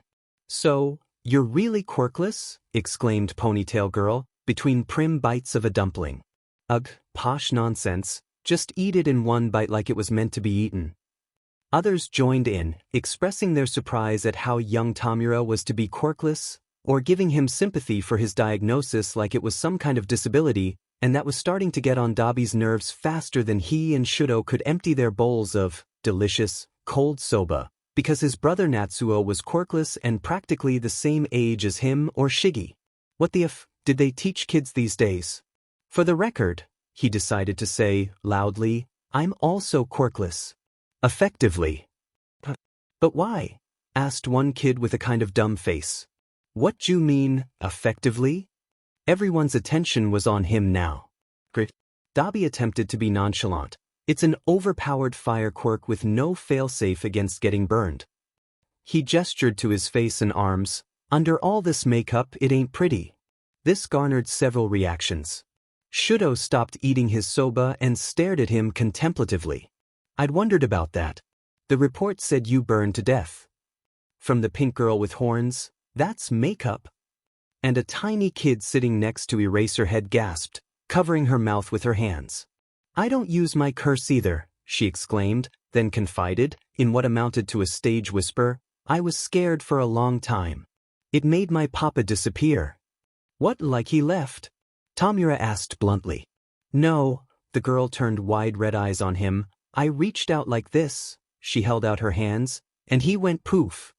Tamura went very still, staring off into the middle distance. The tiny kid didn't seem to notice, or if she did, she was politely ignoring it, because she turned back to Dabi.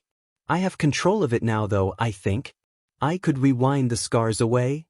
This was apparently a big deal, going by the way Eraserhead's head whipped around to look at her. Eri no. But I could. That's a very nice offer, Eri-chan? But I'm fine, Dabi said quickly. I've been living with the scars since I was a teenager. They're part of me now. Eri didn't seem satisfied with his answer, which was typical, until Greenie pointed out that since the power of rewind extended to the entire body, it would de-age Tuya by enough years that he wouldn't look the same, and he would probably feel really sad if his friends didn't recognize him. Somehow, that cheesy platitude did all the convincing that was necessary, and they went back to food. Or most of them did. What do you want, explosions kid? Tamura sneered at Bakugu, who was glaring back. Problem eating at the table with a quirkless person? My problem is that you effing ain't, Bakugu snapped, at last, rising from his seat. What the hell is all of this, specifically what the F-dash? He began to walk around the table, toward them, and that was when Dabi noticed the temperature in the room had gotten a lot colder. He glanced at Shudo, but his brother wasn't doing it, so who was sending shivers down his spine? Kaken, Tamura's brother stepped in neatly to intercept Bakugu before he could get his sparking hands within punching distance. Can we talk for a minute? Outside? Deku, I'm not an idiot, that's dash. He was interrupted by Greenie's hand coming up to cover his mouth, fingers digging in harshly into his face. I wasn't asking, the hero brat smiled, dragging Bakugu by the forearm around the corner and into the hallway. That was kind of creepy, wasn't it? Dabi saw Tamura glance at all for one and then away again, with a shudder. Clearly, everyone in the room had had the same idea about eavesdropping, because they had gone quiet and were staring in the direction the two students had gone.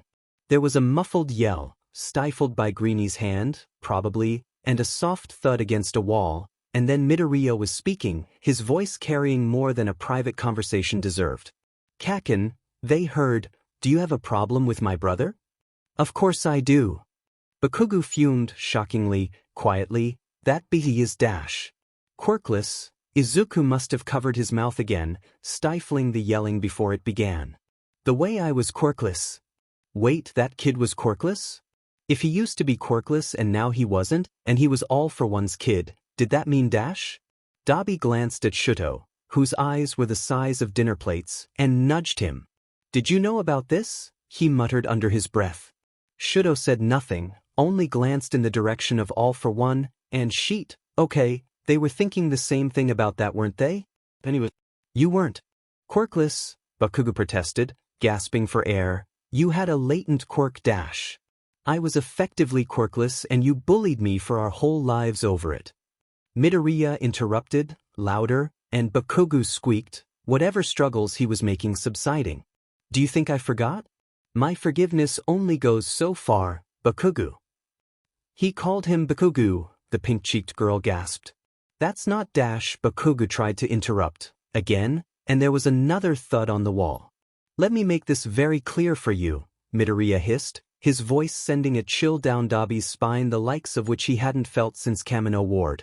He noticed Tamura's hands trembling faintly too, where they were clasped in his lap. Whatever you have to say about Tenko and I do not want to hear it. If you even look at my brother the wrong way, look at me when I talk to you, Bakuga Dash, Tamura and Dabi both flinched, you will regret it. Do you understand? Silence, but Bakuga must have nodded, because Midoriya's voice was back to sunshine-friendly sweet right after. Great, he said. I'm glad we had this talk. Bakugu, noticeably, didn't follow him back into the room. Tamura wanted to restate, for the record, that he could not believe this was working. In one move, effortlessly, he'd made it very clear that, 1. Tamura was quirkless and 2. Nobody was allowed to call him on it, and the sheer awkwardness in the air meant they were going to change the subject. Oh, and 3. No one was going to believe Explosion's brat. That might be the funniest part of the whole situation.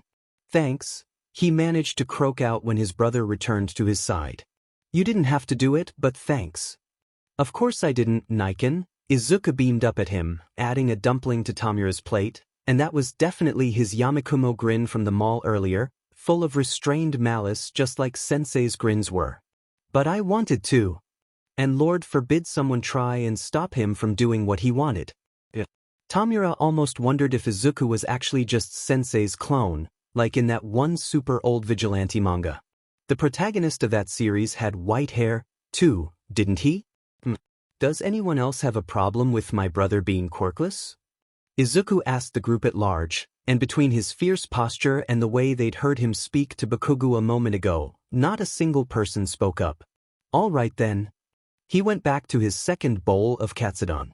Izuku's return from his very nice chat with Kaken saw the class collectively deciding to change the subject away from quirks, and their new guests in general, apparently. Whether they were truly disinterested in the newcomers or they were pretending out of embarrassment or fear. How delightful. Didn't really matter. Even after Kaken returned from his detour upstairs, wearing clean pants, he didn't confront Izuku or his family again, and just joined in discussion with Kaminari about a training exercise from the week.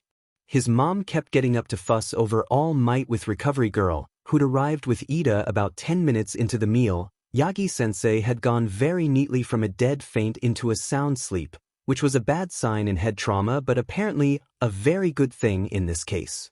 The poor thing hasn't slept well recently. Hasn't slept well, with All for One breaking out of Tartarus 2 days ago and revealing his identity to All Might just yesterday? You don't say. Even more helpfully, Aizawa-sensei kept looking over at that group, which meant Izuku and Hisashi were out of his line of sight, so Izuku could grab Hisashi's hand under the table and periodically make several more copies of Decay to experiment with later. No offense to Tamura and he thought as he gleefully dusted just the clear varnish on his chopsticks, but he has no idea how versatile this quirk is. And the components. He could combine the building block that was Decay's 5-point activation with so many other quirk powers that wouldn't otherwise fit together. It was such a fantastic, all-purpose ability that he wondered how All for One had resisted the temptation, over the years, to just keep it. Or perhaps he had some long-term plan for acquiring Decay that Izuku's discovery of the duplication cheat had made obsolete, and Izuku had just spared Tamura from a terrible fate. Who could know? So lost in thought was he, that he startled to hear someone calling his name. He looked up from the last of the rice and vegetables he'd been shoveling into his mouth. Oh, dinner was over, and he was the only one still eating. You're taking all the leftovers, little brother? Tamura snickered from his right. And it was true, everyone seemed to have pushed all the serving dishes in his direction, and were watching him scarf them down like a black hole. Oops. Sorry, Izuku said through a mouthful of rice, shrinking in his seat. No, don't stop now, called Kaminari, distressed. We had a bet going. Izuku straightened. Well, if there's a bet, he supposed, and reached for the next dish. Demon, Izuku had scared these brats into SBMSN. Tamura watched them all start clearing the table, led by Engine Kid and the ponytail girl who'd commented on his suit, Yayarozu, while the purple-haired kid who definitely knew who Sensei was, but somehow hadn't figured out who Tamura was, yet, had a timer app on his phone for whatever the bet about Izuku eating had been. Maybe how long it would take him to scarf down the last dish. Or just when he'd give up. Little did they know, Sensei ate a lot too. It was part of his quirk. Their quirk? Awakened a copy of All for One within One for All? Sure, Tamura wasn't completely buying into that explanation when the doctor had spent years on cloning, plenty of years for them to grow one of the clones to Izuku's age. These thoughts were promptly interrupted by the sound of a very familiar retro game starting in the next room over, where the TVs and consoles were. By the amused huff from Sensei and the muffled giggle from Izuku, his head had just whipped around like a startled cat's. Is that Smash? If it is, they'll be at it for hours, Purple Hair deadpanned. You'll get a turn eventually, when the first half of the group gives up. Come on, Tenko and I, Izuku said, setting his last empty plate down. 16 minutes, 43 seconds, the kid muttered, stopping his timer. Let's go upstairs. Tamura locked eyes with Dabi as he let himself be dragged away and sent him a hopeful look. The beast just smirked at him, before looking back over his little brother's shoulder at whatever ridiculous overpriced thing he was convincing him to buy. Ironic, considering Dabi normally kept his two outfits in an old plastic bag and muttered endlessly about the noble suffering of the laborer and the moral depravity of the landowner. Anyway, Izuku led him down the upstairs hall to a nondescript door. Don't mind the decor in here, he grimaced before he opened it. Okay, I tried not to mind it, but what the F dash, this is creepy. Even conventions and merch shops didn't have this high a concentration of All Might merch. And all the figurines were turned to look right at the doorway. Extremely creepy. How do you sleep in here? Izuku? No, that expression was 100% Yamakumo, grinned at him.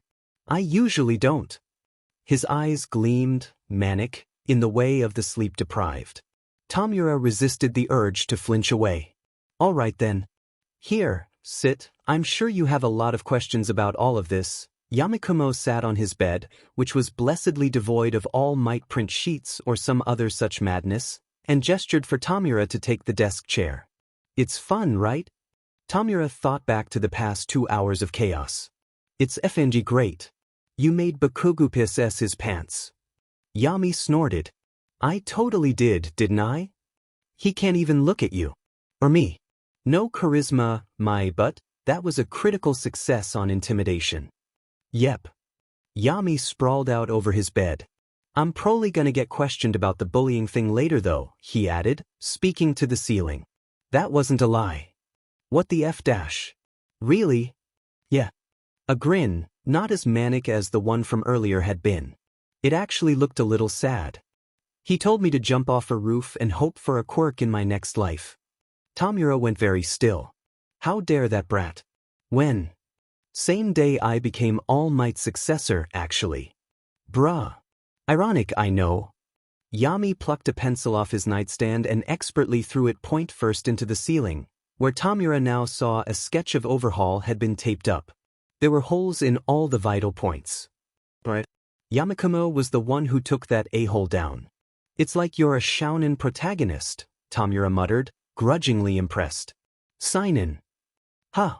He looked back at Yami, who definitely had a sad smile on his face now. The kid averted his eyes to the floor. It'll be a sign-in series, he elaborated, when it all comes crashing down. It's a villain story, Tamura. It's not allowed to end well.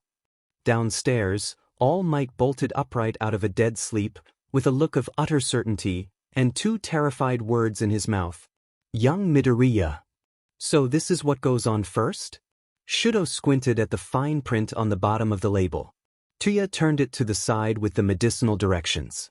Apply generously to surface injuries, scars, and scabs. Yeah. Liquid bandage after if it's not a scar. You've gotta let it sit for 20 minutes or so even if it isn't healing anything, otherwise the foundation rubs off.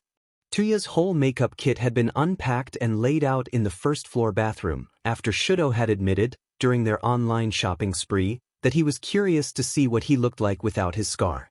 Since their skin tones matched, Tuya had been more than happy to show him the ropes. Not literal ropes, Otudo. He'd sighed at Shudo's immediate question, sounding pained but fond. The first layer tingled when it went on, even on the nerve-deadened skin of Shudo's scar, which had been startling. It faded just before the timer on his phone said they could apply foundation, which Tuya did for him on grounds of his expertise. He had, after all, just ordered a bunch of everything online, for future experimentation. Good thing you still have eyelashes on that side, Tuya observed, reaching for a makeup sponge. All my false lashes are white. I wouldn't have minded, Shudo promised. We could match. His brother hummed, moving on to highlighter. Comfortable silence descended as he applied it, and then eyeshadow, on both sides, not just the scarred side, this time. You'd really want to match with me? He asked eventually in a hushed voice. Shudo closed his eyes for the eyeliner. Of course I would, he murmured. You are still family. The pause. More than before, maybe. Has your Midoriya also adopted you? Tuya choked. Shudo opened his eyes to see him fumbling the eyeliner pencil, and sent out a thin curl of ice to catch the fragile-looking thing before it hit the floor. My Midoriya? He asked, strangled. Are you and Midoriya Tenko not in a queer platonic relationship? Shudo had thought he understood the signs correctly, from his classmates' explanations earlier in the year. You live together and seem to get along dash. Tuya shushed him with a hand in his face. Just, give me a second. He seemed to be, trying not to laugh. You think he dash? I apologize, said Shudo. You are just friends then? Yeah. Tuya regained control of himself. We were just friends. His father would kill me, wouldn't he? He muttered, then froze. Oh. Shudo, that reminds me, there's something dash. Todoroki the younger. Aizawa-sensei stuck his head in the bathroom. Todoroki the older. I need you to go check on Problem Child. They both turned to look at him. He flinched back a little in surprise. Sooner rather than later. Yes, sensei. Shudo stood up. Makeup's pretty much done anyway, Tuya shrugged. I can show you the extra stuff after. Problem Child is the green kid, right? Yes. Shudo led the way out of the bathroom and toward the stairs, which led them past the sofa where the Smash tournament was still going. Someone gasped and dropped their controller, and the game paused, to loud swearing by Baku. Todoroki, you look so different. Uraraka gasped. General agreement from the others. It's actually kind of weird, Kirishima blurted out. You're all symmetrical. Not a bad weird, he hastened to add, gesticulating wildly. Like, just different. You'd be pretty startled to see under my makeup too, said Tuya dryly. Come on, Shudo. Are you guys going upstairs? Asked Uraraka brightly.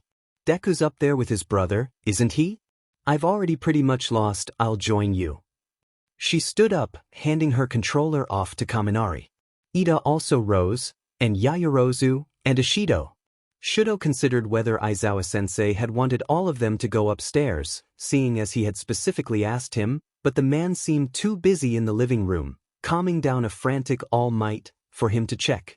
It was probably fine. It was not fine.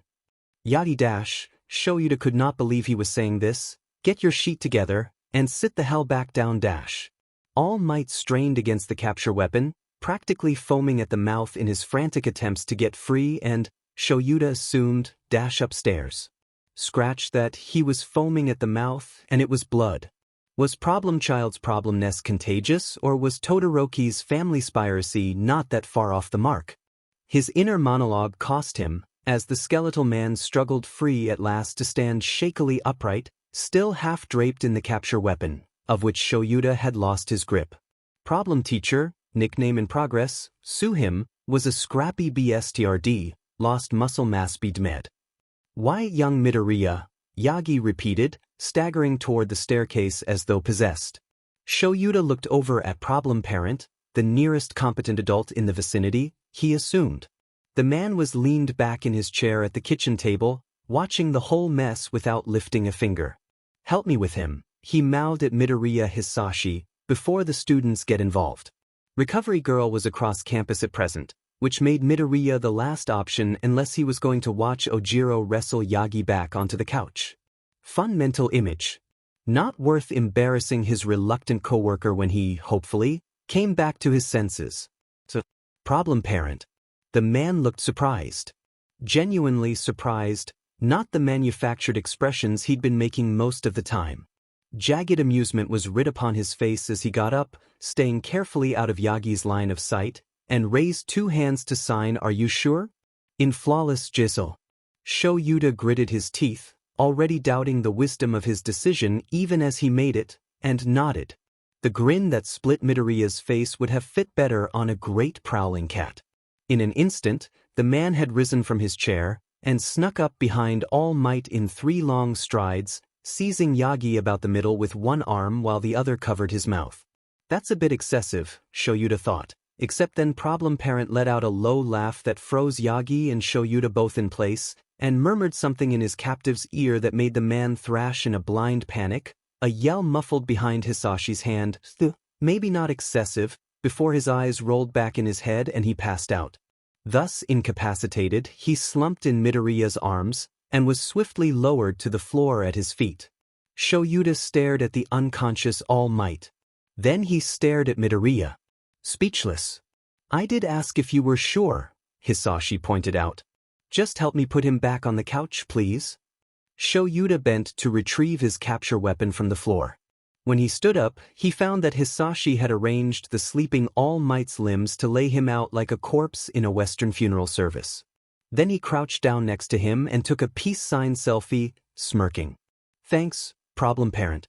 The door to Midoriya's room was ajar. Approaching, the group could hear their friend's characteristic muttering and the sound of pages turning, before Midoriya must have heard their footsteps. "You guys can come in." Ashido shrieked when she saw all the All Might figurines, which startled a laugh out of Izuku and his brother both. "You have those set up on purpose," she accused, smiling now. "Nice one, Mido. What are you guys up to in here?" Uraraka stood on her tiptoes, peering around the room. "Oh, I've never seen those trophies before. Did you always have them?" "What, these?" Izuku's cheeks were going pink. Yeah, they're pretty old. I keep them with my older notebooks in a safe. Do you want to see?" He held up the 2 small trophies with tendrils of black whip. Muzutafu Community Center, both red at the top, juried piano recitals, 4th place, read 1, and juried violin recitals, 3rd place, read the other. They were both from the same year, about 2 years ago. "You play violin and piano?" Yaoyorozu stated the obvious, surprised. "Well, it was a hobby before my quirk came in," he admitted, sheepish. "I mostly just compose nowadays, there's software dash." "Because of your hand injuries?" Shudo stated bluntly from the back of the group, which had everyone pretending not to look at the hands in question except, "Oh my gosh, do you your hands? They're better." A dozen eyes all turned as one to stare. Izuku cringed under the weight of their attention, blabbering excuses. "Yeah, I think it's, another Black Whip situation. I woke up and..." Izuku gestured with his hands and shrugged. Don't tell Recovery Girl yet. I want to make sure it doesn't change back next time I sleep." She already went back to her office. Tuya contributed from the doorway. "You know what this means?" Yaoyorozu went to the door, squeezing past Tuya. "You can play the violin again. I have one in my room you can try." The strained smile on Izuku's face, the resigned look in his eyes, was totally worth the sheer ridiculousness of this whole place, Tuya thought. All for one perked up a bit in the armchair Aiza's teacher had pointed him towards, as the telepathic message quirk he'd given Aizu earlier activated. "Dad," it began, "how amusing that Aizu would actually assign him that title. I'm getting more questions about the healing than we anticipated. I don't know if I can pretend it's a spontaneous quirk."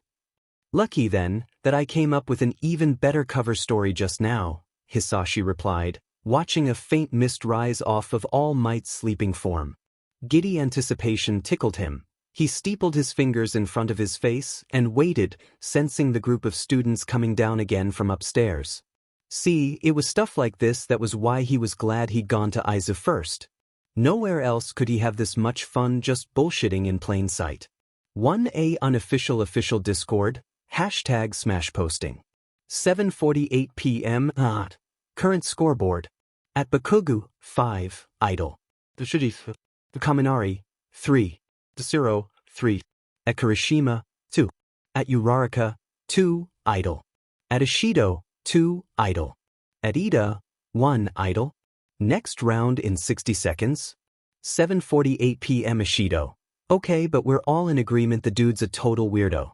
7:48 p.m. Uraraka. He's Aries' uncle, and Midoriya doesn't trust him?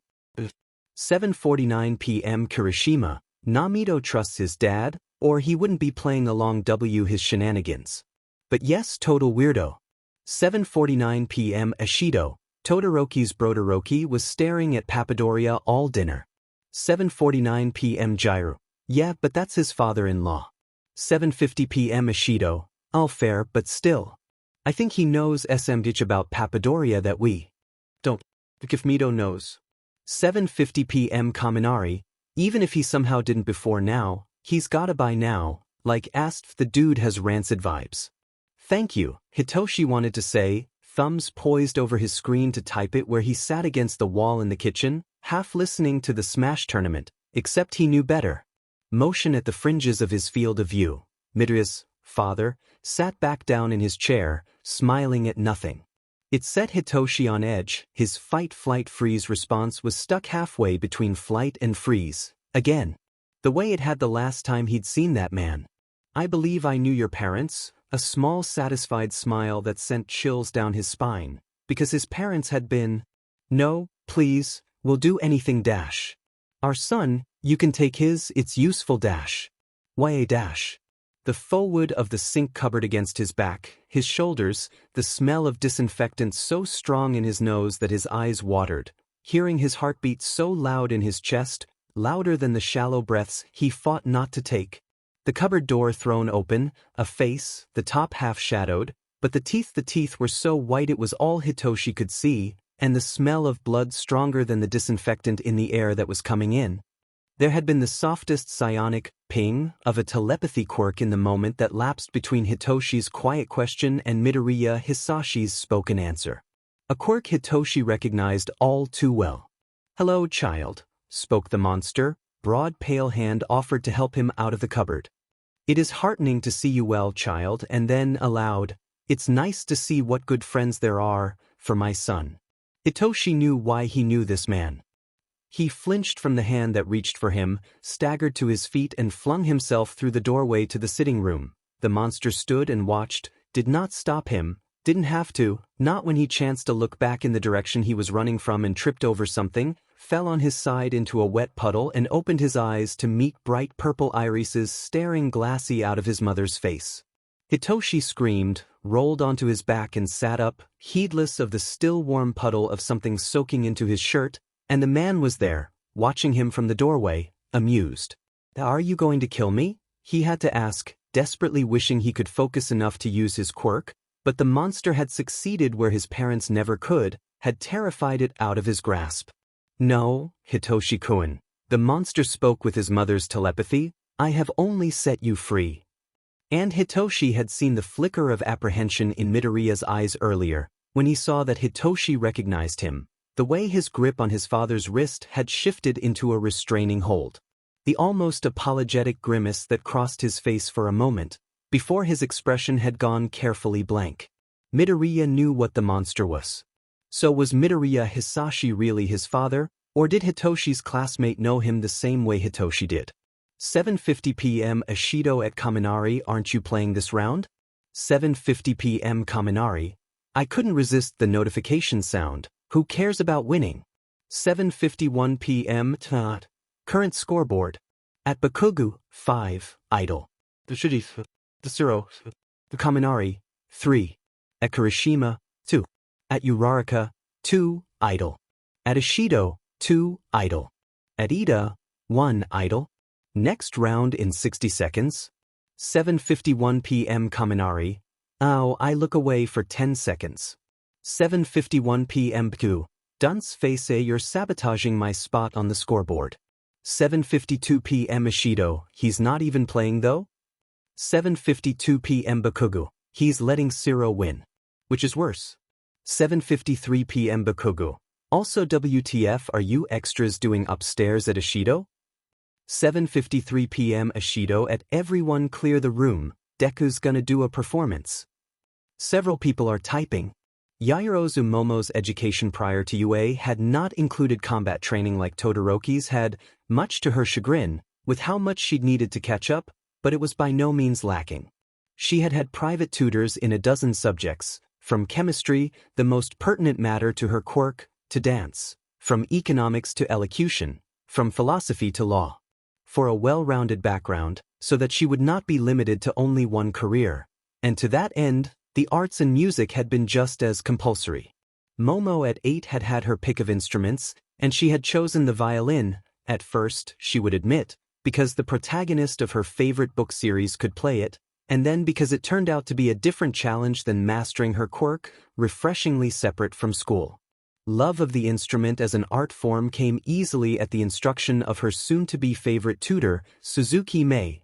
Some 75 years old and mostly retired even when they first met, Suzuki-sensei was a fountain of information about the world, and easily the kindest person Momo had ever met. Suzuki-sensei was also Momo's first introduction to volunteer work. She spent half her week offering violin lessons to other children at the Muzutafu Public Library, of all ages, who would have never been able to afford such studies otherwise. It was Suzuki-sensei's proudest achievement, she told a young and impressionable Momo, and was happy to continue telling Momo about it whenever she asked, which was often, since the crop of students her tutor spoke about were rarely there for more than a few months at a time. It would be some time before Momo realized this instability was because they were largely children in the foster system, one institution of many that she hoped to reform in her capacity as a hero. After almost a decade, Suzuki-sensei was secured in her position as a close family friend.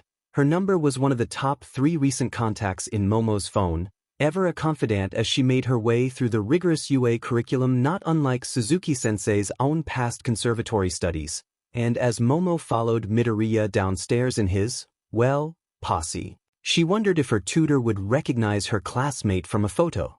I am really not that good, you guys, and I've been out of practice for ages. Midoriya was bashfully insisting even as he let himself be herded downstairs, but the fancy musician's tailcoat Ishido had found in the back of his closet had fit well enough to still be new. So maybe it was nosy of her, but Momo snapped a quick photo and sent it to Suzuki-sensei. By any chance, she asked her tutor, is this him? The shy but brilliant charity student her sensei had said was on a whole other level from everyone else. The prodigy. Or he would have been, Suzuki-sensei's soft musical laugh, but he avoided the limelight like it would give him a sunburn, the poor dear. Why, I bet he'd have told me he didn't win first place, if I hadn't been there to see it myself. The trophies upstairs had been much too large for just 3rd and 4th place. Izuku would have asked, blame a history of social isolation for how easily he caved to peer pressure from his friends. He wished he didn't, because he would have preferred to refuse, no matter the beautiful violin Yaoyorozu had presented him with, and the high-end keyboard Jairu had nabbed from her room when he'd mentioned composing for piano as well. It was too late by then anyway, he supposed. He'd already fueled up the hype train. Maybe, he told himself, vaguely optimistic, it won't be as interesting to everybody else. Maybe they'll just let me play something outdoors and stick to the Smash tournament. Then, everyone else crowded in ahead of him with the instruments into the room that had previously held the TV and sofa, and was now rearranged into a tiny concert space, where most of the class and guests were already seated to await his performance. Oh, hell, he thought, staring on in dread from the doorway. Even as some small part of him, also thrilled at the others' collective enthusiasm, was nervously excited to show off, the same part of him that had taken such pride in this ability in the first place. The part of him he attributed entirely to all for one's influence. Since everyone seems to want me to, he fought the urge to cringe under the weight of the attention, I guess I can play through the pieces I remember the best? Someone Kaminari? Cheered, and Izuku felt his cheeks warming, but closed his eyes, and settled into the first song he could think of. One that was easy to play but still sounded cool while he got used to having working hands again. No charisma, but, thought Tamura from the back corner of the impromptu concert seating, now he's rolling a performance check? And that was a natural 20 if he ever heard one. Holy shit, what was Yamakumo? Was he for real?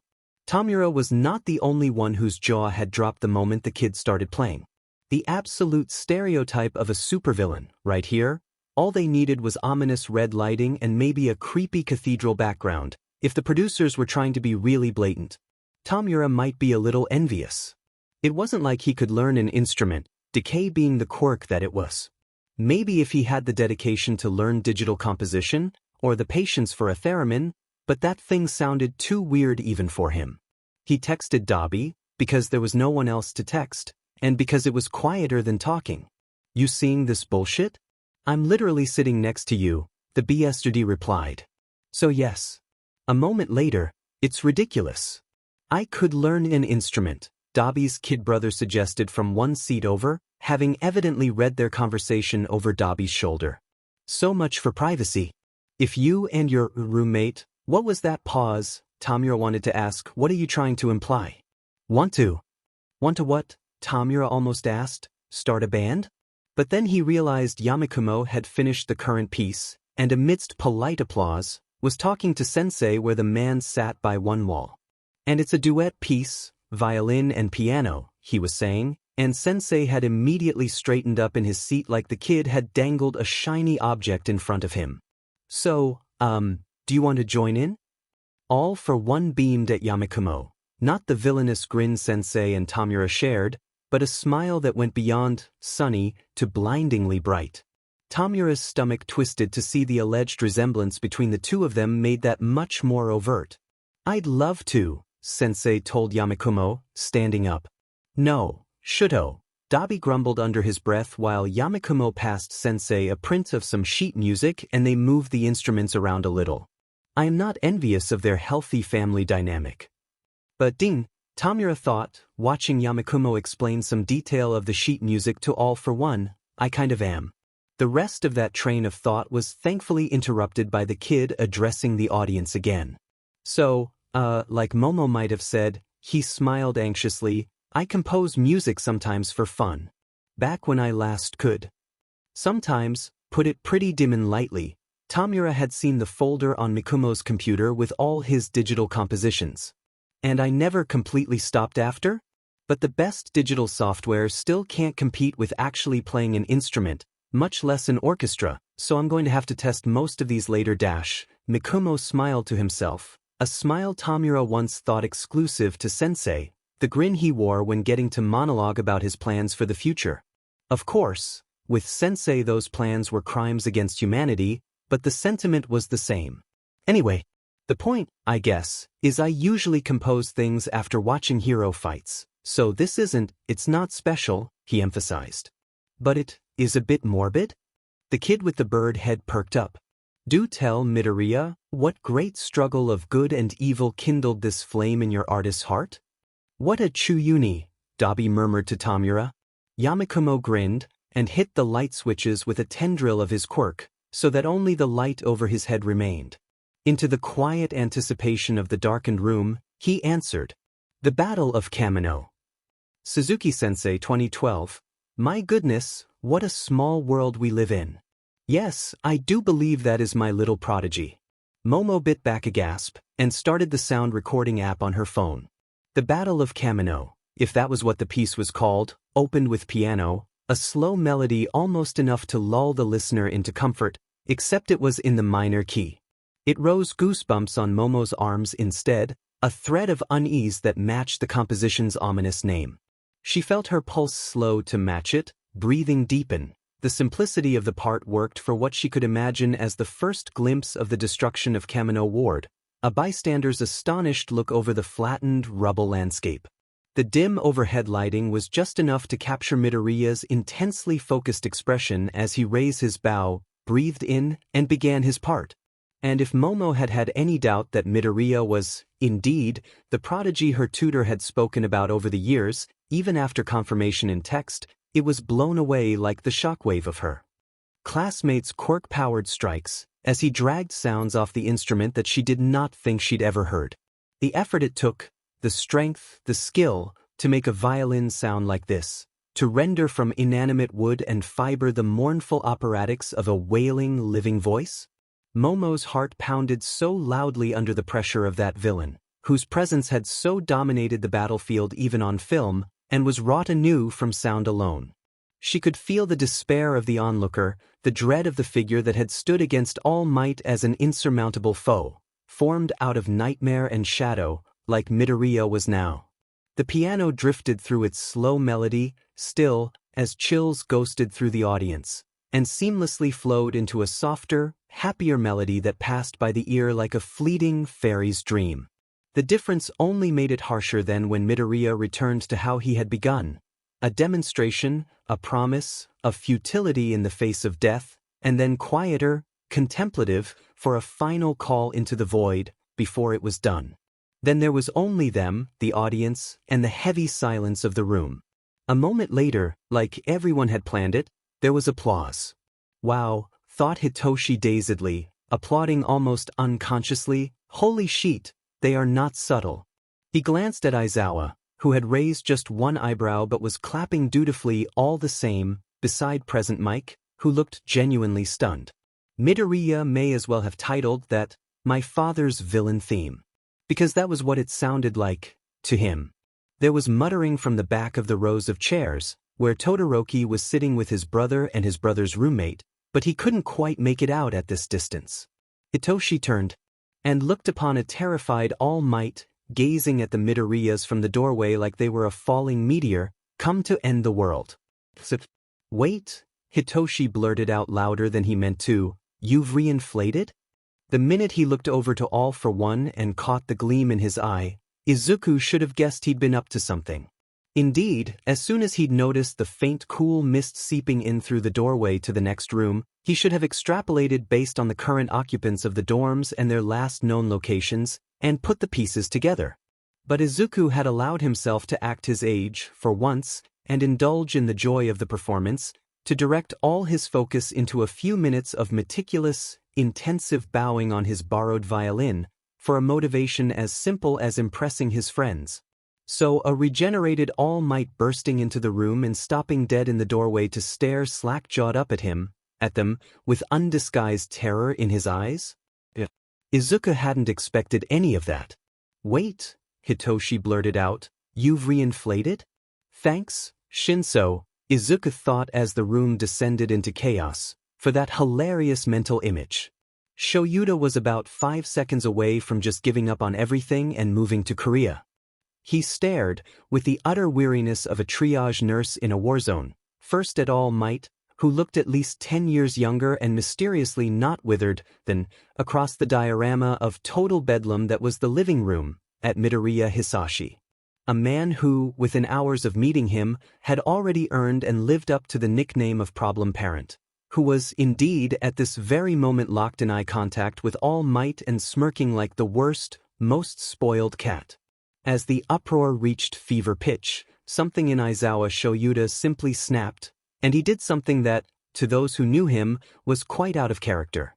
He yelled, at the top of his lungs, a volume rivaling present mix when he wasn't using his quirk. "Everyone be quiet." So shocked were they, and so well trained from being his students, that 1A fell silent within seconds. Problem Parent and Problem Teacher, had not been speaking, but both of their heads whipped around to look at him. Shoyuta took a moment to catch his breath, as he had just used up all his air, and turned to address Midoriya Hisashi. As did the audience. "What," he ground out, "have you done?" Problem Parent, unlike Problem Child, did not so much as wince beneath the force of his glare. Shoyuta was unsurprised by this, but secretly a little disappointed. "Well, you see," he began smoothly after a moment, "my quirk is a little more versatile, so to speak, than just fire breath." Shoyuta stared. "I can breathe fire, but it isn't so much an emitter quirk as the product of a stockpile." All Might twitched.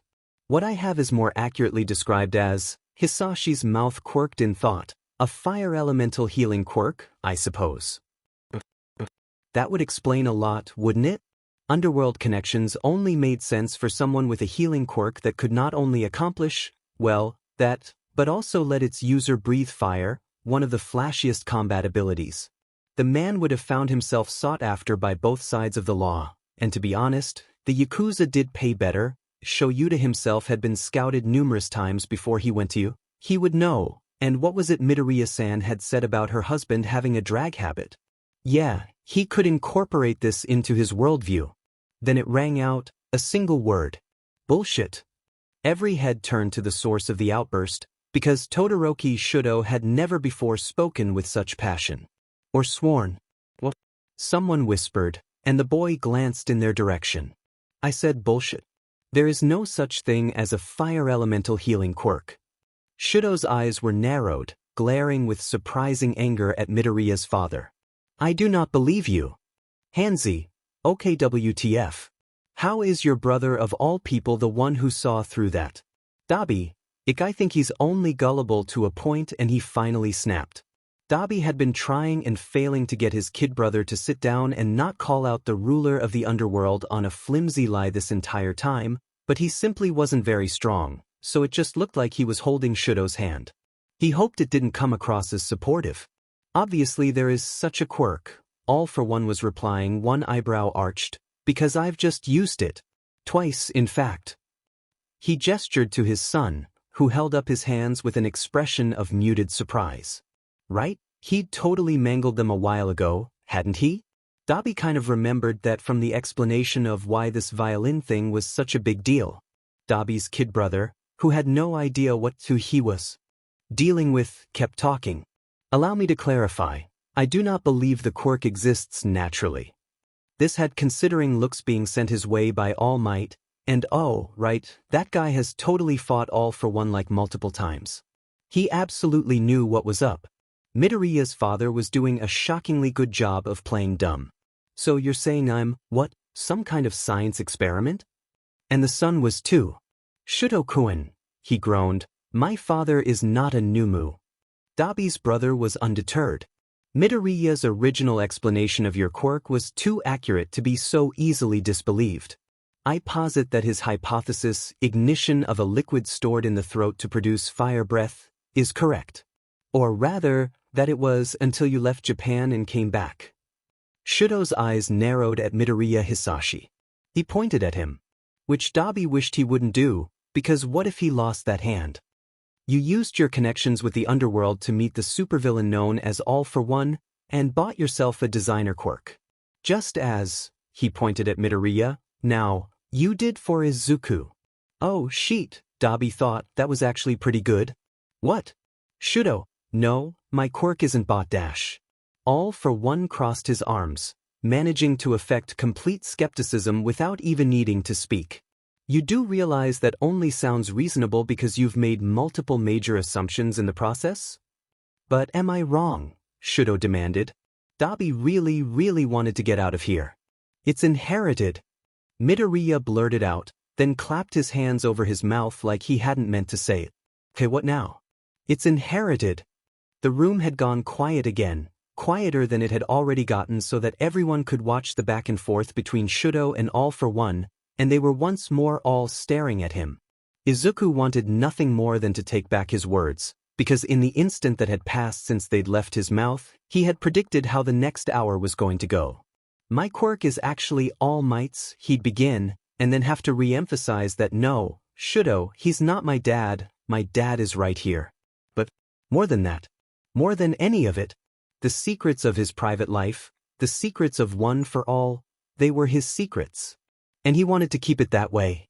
Dad, the whisper urgent in his mind's ears, with nary a twitch to indicate the quirk being directed at him, All for One suppressed a grin at Yamakumo's utter competence with subterfuge. Please tell me there's a quirk to make people forget the last couple of minutes? He reached out and ruffled his son's hair. Hitoshi's eyelid twitched involuntarily. The ridiculous dramatic tension of this whole evening was starting to get to him. He caught the eye of Todoroki's older brother from across the room, commiserating with the nervous look he had about him, as if to say, yes. I, too, am terrified that Todoroki Shudo is calling out the symbol of evil on his flimsy lies. A symbol of evil who was, presently, recrossing his arms and giving Shudo the most doubtful look Hitoshi had ever seen. You do realize that only sounds reasonable because you've made multiple major assumptions in the process? But am I wrong? Todoroki insisted, and the words pinged Hitoshi's brain like he'd just heard this exact conversation before, perhaps the strongest sense of déjà vu that he could remember experiencing. He shivered, trying to shake off the feeling, and looked to Midoriya, who was combing a hand through his hair in an absent gesture and glancing between his father and his classmate. Hitoshi watched him take a deep breath, and then interrupt the back and forth with a loud sigh. Yes, he said simply, you are wrong. I haven't seen Dad since I was 11, Shudo. Obviously he didn't tell me because it was none of Kidmi's business. That I suppose. Shudo seemed to deflate a little in disappointment, while his brother, Hitoshi saw, deflated in clear relief. All for one spoke up again before the boy could get any new ideas.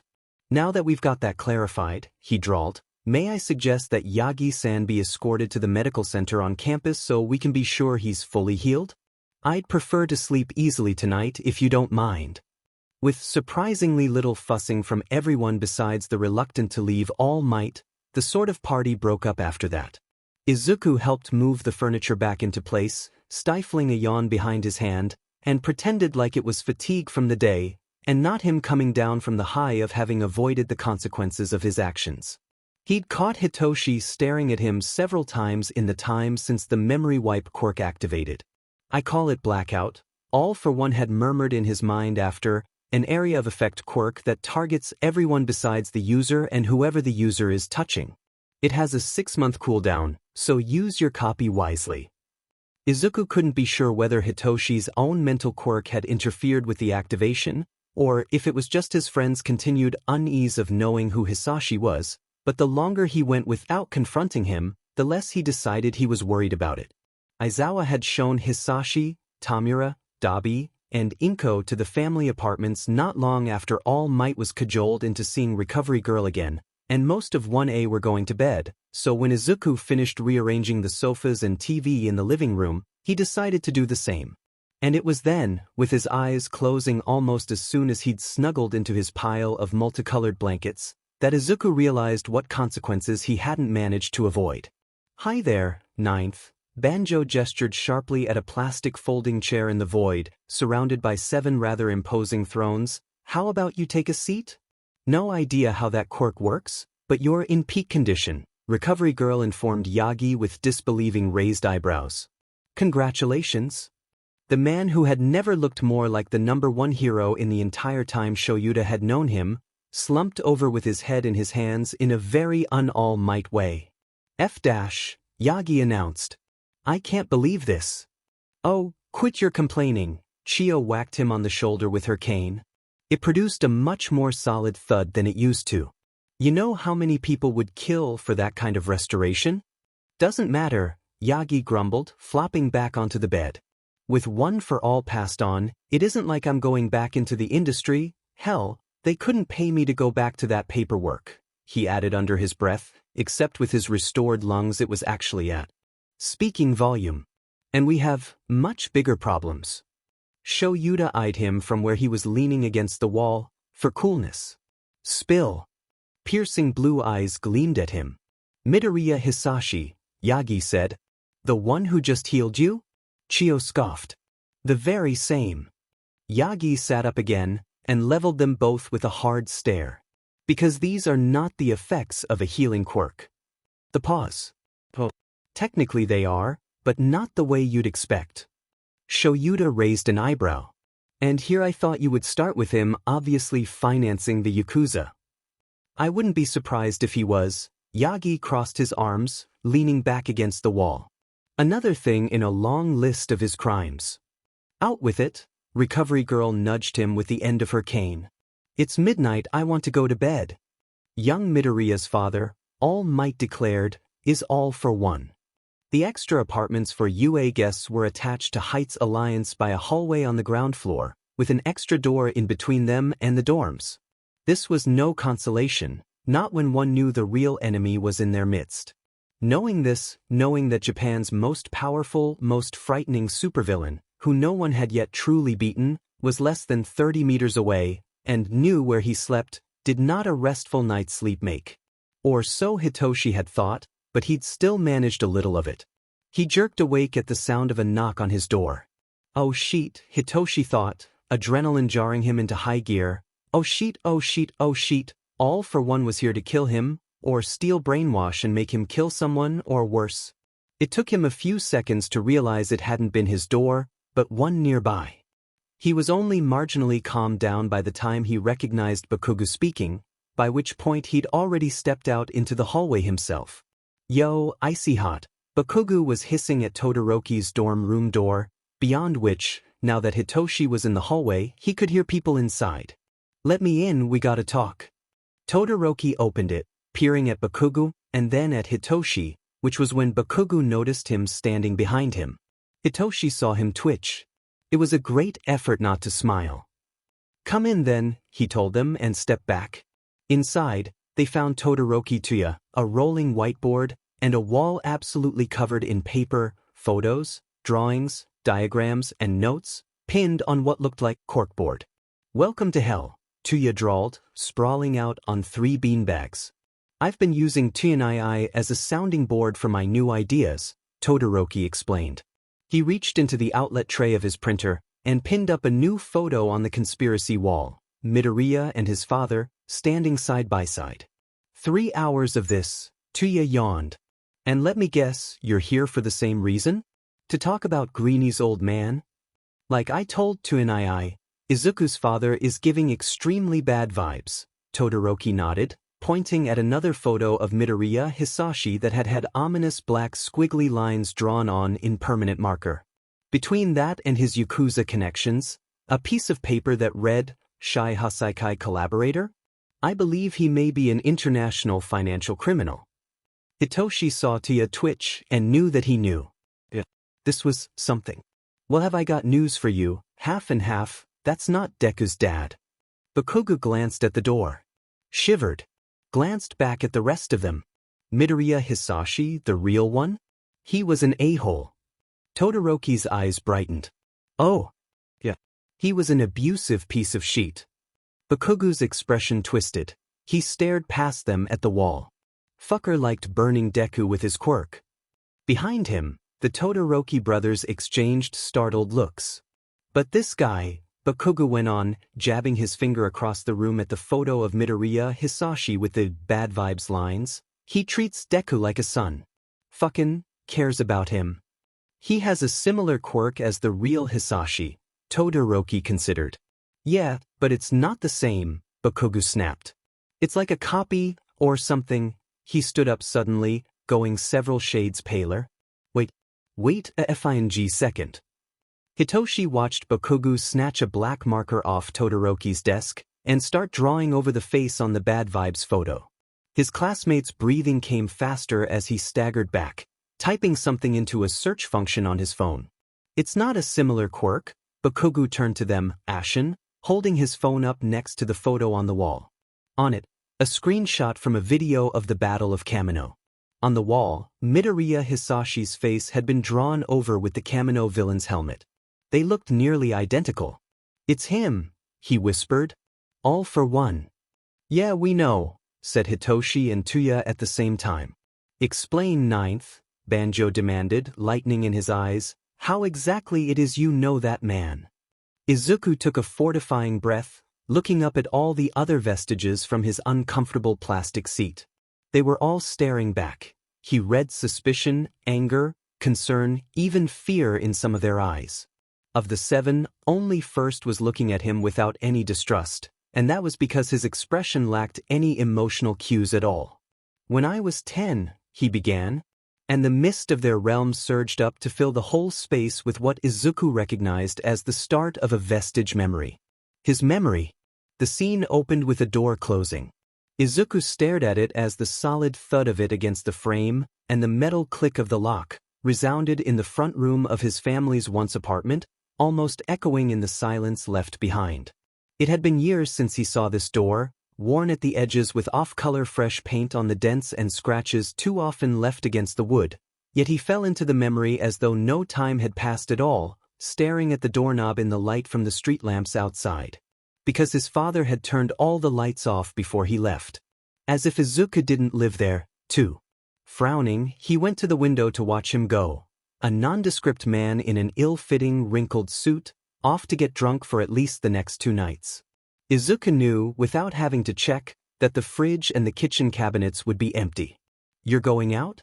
Fifth asked as he, or his memory self, retrieved a worn backpack from his bedroom and packed clothes and toiletries inside. An empty plastic bottle, one that Izuku must have refilled 100 times in its lifespan, was laid carefully on top, before he dressed in street clothes and put his sneakers on. "Of course I am," Izuku answered, drifting as the memory progressed, him sneaking out the window, spare key on a twine necklace under his shirt, and slinking off in the opposite direction as Midoriya Hisashi had gone, toward the library where the public computers were. The bestiary emptied all the food in the house. If I wanted to eat, then I needed to leave and find some. That wasn't the priority yet, though. Memory Izuku walked into the library, murmured a greeting to the night shift librarians, and plugged a flash drive into a computer in the furthest corner of the room full of them, opening a communications program in a tiny window of the screen while the hero forums took up the rest of it. While Yamakumo logged into the hero forums and played the latest video of a new hero in Osaka, Izuku typed a string of letters and numbers into the black command prompt window of the other program, one that Izuku recognized as a private key. He submitted the sequence, and it opened into a barebones email inbox, with just one new message. An address. Oh, Izuku thought. It's the memory of that day. He could feel the vestige's eyes on him during the first meeting with the middleman, and, indirectly, all for one. "No wonder you caught his eye," First said after. "But why did you want to meet with him, anyway?" Izuku stared at him. "What do you mean?" But the longer he thought about it, the more he realized, they didn't know. The vestiges didn't get instantaneous access to all his thoughts and memories, the only way they knew about things was by observing them. And Izuku had never talked about his past to anyone. "Oh," he said aloud. "I think it's easier if I just skip ahead to when I tell him." With a great exertion of will, he wrenched the memories forward, until when Akatani Mikumo walked through a warp gate into a nondescript meeting room with no windows, face to helmeted face with all for one. To contract out a hit on this man. Izuku watched the vestiges watch the memory, saw the many expressions that crossed their faces as his younger self bared scars that the original Hisashi had given him, scars that Izuku no longer had, and offered up his quirk in the process. First, in particular, seemed the most affected by it. He had hidden his mouth behind his hand, a certain choked look to the visible parts of his face. By the end of that meeting, none of the vestiges appeared to be judging Izuku for meeting with all for one. "It does still beg the question, though," Fifth murmured, "of why he's following you around now." "You're right," First said. "It's not like him. Lots of people hired all for one to murder their enemies, and you aren't the first to hire him to kill your abuser." He drifted closer, pinning Izuku with a calculating eye. "You did something that impressed him, didn't you?" Before Izuku could answer, the memories changed scenes again. Several years ago, Izuku twitched awake at the buzz of his phone under his pillow, 3:15. He thumbed the alarm off and slid soundlessly out of bed, into the stillness of the silent night air. It was the work of minutes to change into the plain clothes he'd prepared hours earlier, to comb his hair back with gel and hide it under a knit cap. A bag, similarly readied well ahead of time, sat by the bedside table. His phone, now on silent, received a notification. 1 minute later, he stepped into the portal that opened in front of him. For the first time that night, Izuku felt himself pale. He could have told First that he'd done some quirk analysis, or helped hunt down one of all for one's enemies, or something. They didn't need to see this. The portal opened this time onto a warehouse, quiet and empty.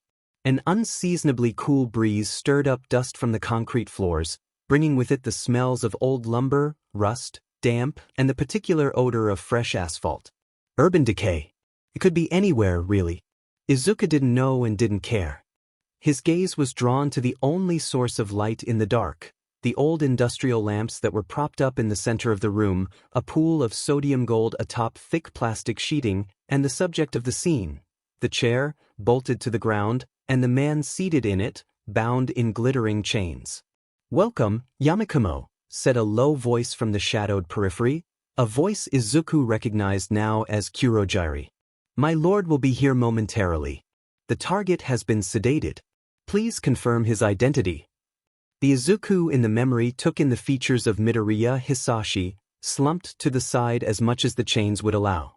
Replace had not changed his memories, it seemed, but even if it had, he could have recognized him just from the cloud of stale alcohol fumes that emanated from the unconscious body. "It's him," Izuku said to the empty air. "Good," smiled another voice, emerging from the dark. He turned around. "Hello, all for one sama." The supervillain, black helmet gleaming in the oblique lights, laid a companionable hand on Izuku's shoulder. Izuku still remembered the weight of it, somehow. "Hello, Mikumo-kun." Unbeknownst to the vestiges and Izuku, there was another witness to the replay of this memory. All for one had thought himself merely dreaming at first, a novelty after the heavy sedatives of Tartarus, and even before that, the pain-mitigating drags and quirks that had limited his time asleep. He had opened his eyes to mist and shadow, and a distant circle of light where something like a film was playing. Only when he'd drawn nearer did he recognize the scene, and silhouetted against the dream's vague borders, the other members of the audience. Intrigued as he was, he kept back, to watch in silence. "He's still alive, of course," the all for one of the past promised with a hidden smile. Mikumo-kun nodded. "I expected as much. I wanted to see him die." Good. It was good. Never trust blindly that a task has been done, he'd always told Tamura, and Tamura had never grasped it as intuitively as Mikumo had. All for one remembered thinking this then, proud of the boy, as with a gravity bordering on ceremony, his counterpart laid a curved blade in Mikumo's palm. "Here," he murmured, curling Mikumo's fingers around the knife handle. "Go ahead." "Oh," first breathed. "I see." Izuku swallowed, hands clenched in his lap. You have to understand, he had to die, or he was going to kill me first."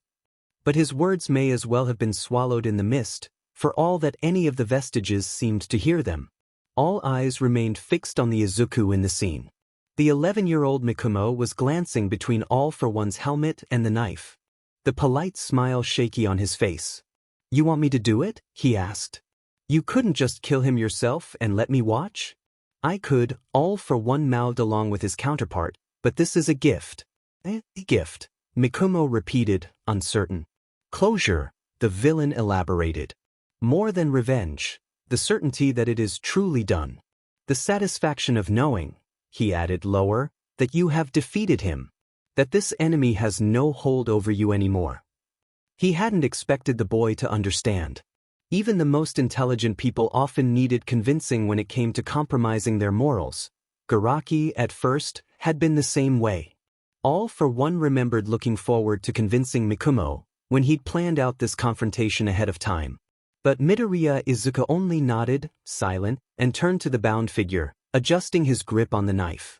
All for one had kept Midoriya Hisashi sedated using one of his quirks, when he was done with him. Now, he let awareness return to the man's eyes. He watched him recognize the boy in front of him, groggy unease turning to anger, and then, seeing the knife, unease again. He watched him open his mouth and work his throat as if to activate his quirk, for all that he would remain unable to use fire breath now. Instead, he let out the faintest gasp as the cold metal of the curved blade came to rest, gleaming, just below his left ear. Ever so gently, Izuku cupped Hisashi's cheek and tilted his head up, to meet his gaze.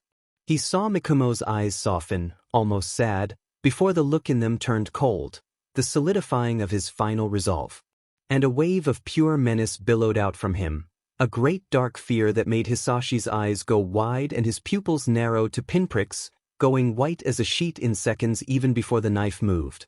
It extended out of the memory even and into the dream, so that the shadows in the mist reared back, too, a great chorus of gasps. For a moment, just as he had in the memory. Even all for one flinched, feeling the pull of wakefulness that accompanied the worst of every nightmare. He had understood, in that moment, the truth of Izuku's quirk. Had known, innately, its most honest name. Midoriya Hisashi bled out well before he could drown. Mikumo used his hold on the body's face to prop him back up against the chair, then stood in silence for a long moment, staring at the blood on his arms, his shirt, his hands. "Are we done?" he whispered, echoing in the empty space. The memory faded, then, so that Izuku and the vestiges were left staring into the empty shadows of it, frozen. Izuku felt their eyes on him and didn't turn to look, because he was pretty sure he knew what expression they would wear. "I guess he did get some use out of my quirk, after all," was his last thought within the dreamscape, as it dissipated between one blink and the next and left him staring up at the plain ceiling of his room. He laid there for the span of 3 breaths, dazed. Then he laughed. He muffled the laughter into his pillow, and the sobs that followed, sobs of relief, because all for one the man had saved him twice over, sparing him the stigma of having that quirk, that most unambiguously villainous power he could possibly imagine. Of course, now he had it again. When Izuku had managed to calm himself down, he tossed the tear-soaked pillow off the side of his bed and smacked his palm on his nightstand, bleary-eyed, to find his phone so he could send a text. Before he unlocked it, though, he caught the faint scent of coffee from downstairs, a specific brand's aroma. It seemed he wasn't the only one who hadn't slept well. Shoving his feet into Eraserhead-themed slippers, he slunk down the hallway and down the stairs. Tuning into his new quirk sense only confirmed what he'd already expected. Moments before he crossed the threshold into the kitchen, Hisashi leaned against the counter, a plain mug of black coffee held out like an offering in his free hand. Izuku took it, and joined him in his leaning, staring at his reflection in the mug. "What did you name it?" he asked when the mug was empty. Somehow, all for one didn't need to ask for clarification on what he meant.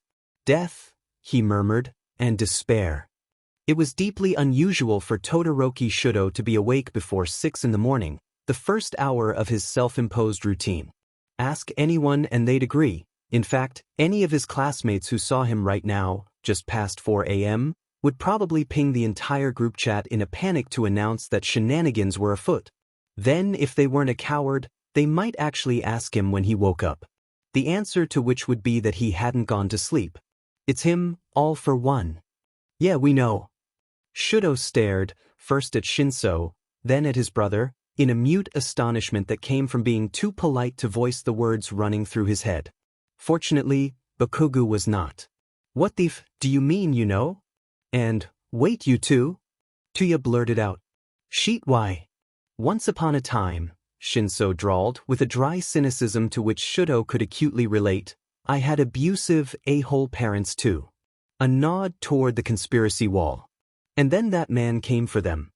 Shudo was struck with a sudden, intense fantasy of looking over Endeavor's shoulder during a grueling training session in the family dojo, and seeing all for one looming there behind him. Earlier today, when Midoriya Hisashi introduced himself to everyone, Shinso went on, crossing his arms, "He mentioned my parents." The pause. "And then he talked to me with my dead mother's telepathy quirk." He crept downstairs on socked feet, relying on the dim safety lights in the stairwell, and headed for the kitchen in contemplative silence. "Thing hell," Bakugo declared, with feeling. "But wait, if that's why you know him, then he whirled on Tuya, and so did Shudo and Shinso. Why do you know?" An idea occurred to Shudo. "Did you ask him about getting rid of Endeavor? Between the two of us, we probably have enough quirks to pay for it." "I really do not recommend doing that," Shinso interrupted. "Maybe it can be a backup plan," Shudo conceded, seeing the horrified look that had crossed Tuya's face. Bakugo, meanwhile, was still glaring daggers at Tuya. "Whatever, icy hot, how about we go back to how your weird brother here knows the supervillain in the building?" Shudo watched Tuya steel himself, taking a deep breath and letting it out slowly. "Before I answer, let it be known," he began, reaching for the pouch of makeup wipes he'd left on Shudo's desk. "Earlier, this was a conversation I wanted to have with you earlier, in private, Otudo." He stared intently into Shudo's eyes, then, looking almost worried. What he had to be worried about, Shudo didn't know. He'd already decided would protect his brother no matter what kind of person he had become in the years since his disappearance. You can say it in front of them. They'd all find out eventually anyway. I'm bad at keeping secrets. Shinso muttered something under his breath that sounded like, "You don't say." To your side. Fair enough, and pressed one makeup-removing wipe firmly to the back of his arm. Shudo raised an eyebrow. He'd thought the scars his brother needed to cover were just on his face, but then, he should have guessed no one could really have skin that smooth. Just promise you won't let Blasty here go apes hit and blow me up. I'll ice him as needed, Shudo promised immediately. Bakugo sent him a nasty glare, but subsided. He had already been gearing up for some kind of fight, Shudo could just tell. Under everyone's collective scrutiny, Tuya wiped the makeup away. His skin was a familiar scarred purple underneath. What the F dash, someone said, and it took Shudo a moment to realize it was him. Soft murmuring reached Shudo's ears from the living room, too quiet to be intelligible from his current distance. Strange, considering the lights were out. Had someone left their phone downstairs by accident? It didn't sound like it was coming from outside. He drew nearer, smelling fresh coffee. If he wasn't dead set on the leftover cold soba in the fridge, he would probably go for a cup. Shudo turned the corner into the kitchen, to find Midoriya and all for one sitting at the kitchen table. Bakugo had been surprisingly calm in that moment, uncharacteristic of him to the point that Shudo had thought Shinso might have got him with brainwash. "We need to report this to the teachers," he said, through what sounded like gritted teeth. "All for one and you and the hands beat you all need to go." "Wait," Shinso blinked. "Shigaraki is here?" Tsudabi raised a cynical eyebrow.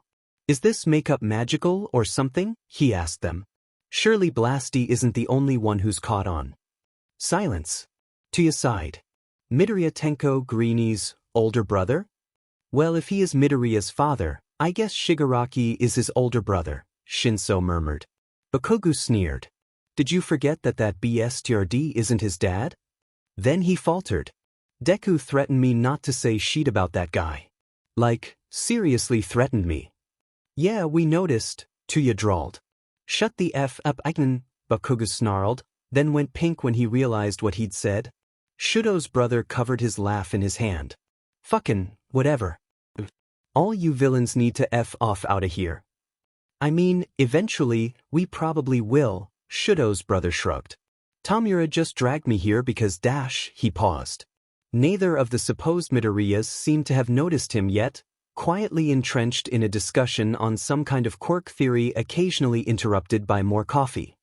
With those components, it could still be viable. Midoriya held up his phone for the villain to see. They just need a support item capable of dispersing the recoil. That assumes we don't include a way to moderate the power output, which could still be done if the directionality factor was changed from field-based to point of contact, all for one muttered, peering at the screen. Or if we switched out pure force for elemental. Which defeats the purpose, since elemental was what we started with. Midoriya made a frustrated noise, and sent Black Whip out to snag the coffee pot from the countertop. He filled his cup, passed the pot to all for one, and finally looked up. "Oh hey Shudo." "Good morning," Shudo said, unwilling to move from the doorway. He was unnerved, because in this moment, muttering, silhouetted against the baleful light of a screen, Midoriya and his father looked catastrophically alike. Because what a-hole? Because his brother invited him, Tuya murmured, looking thoughtful. "Hey, are we sure Greenie doesn't know what's going on?"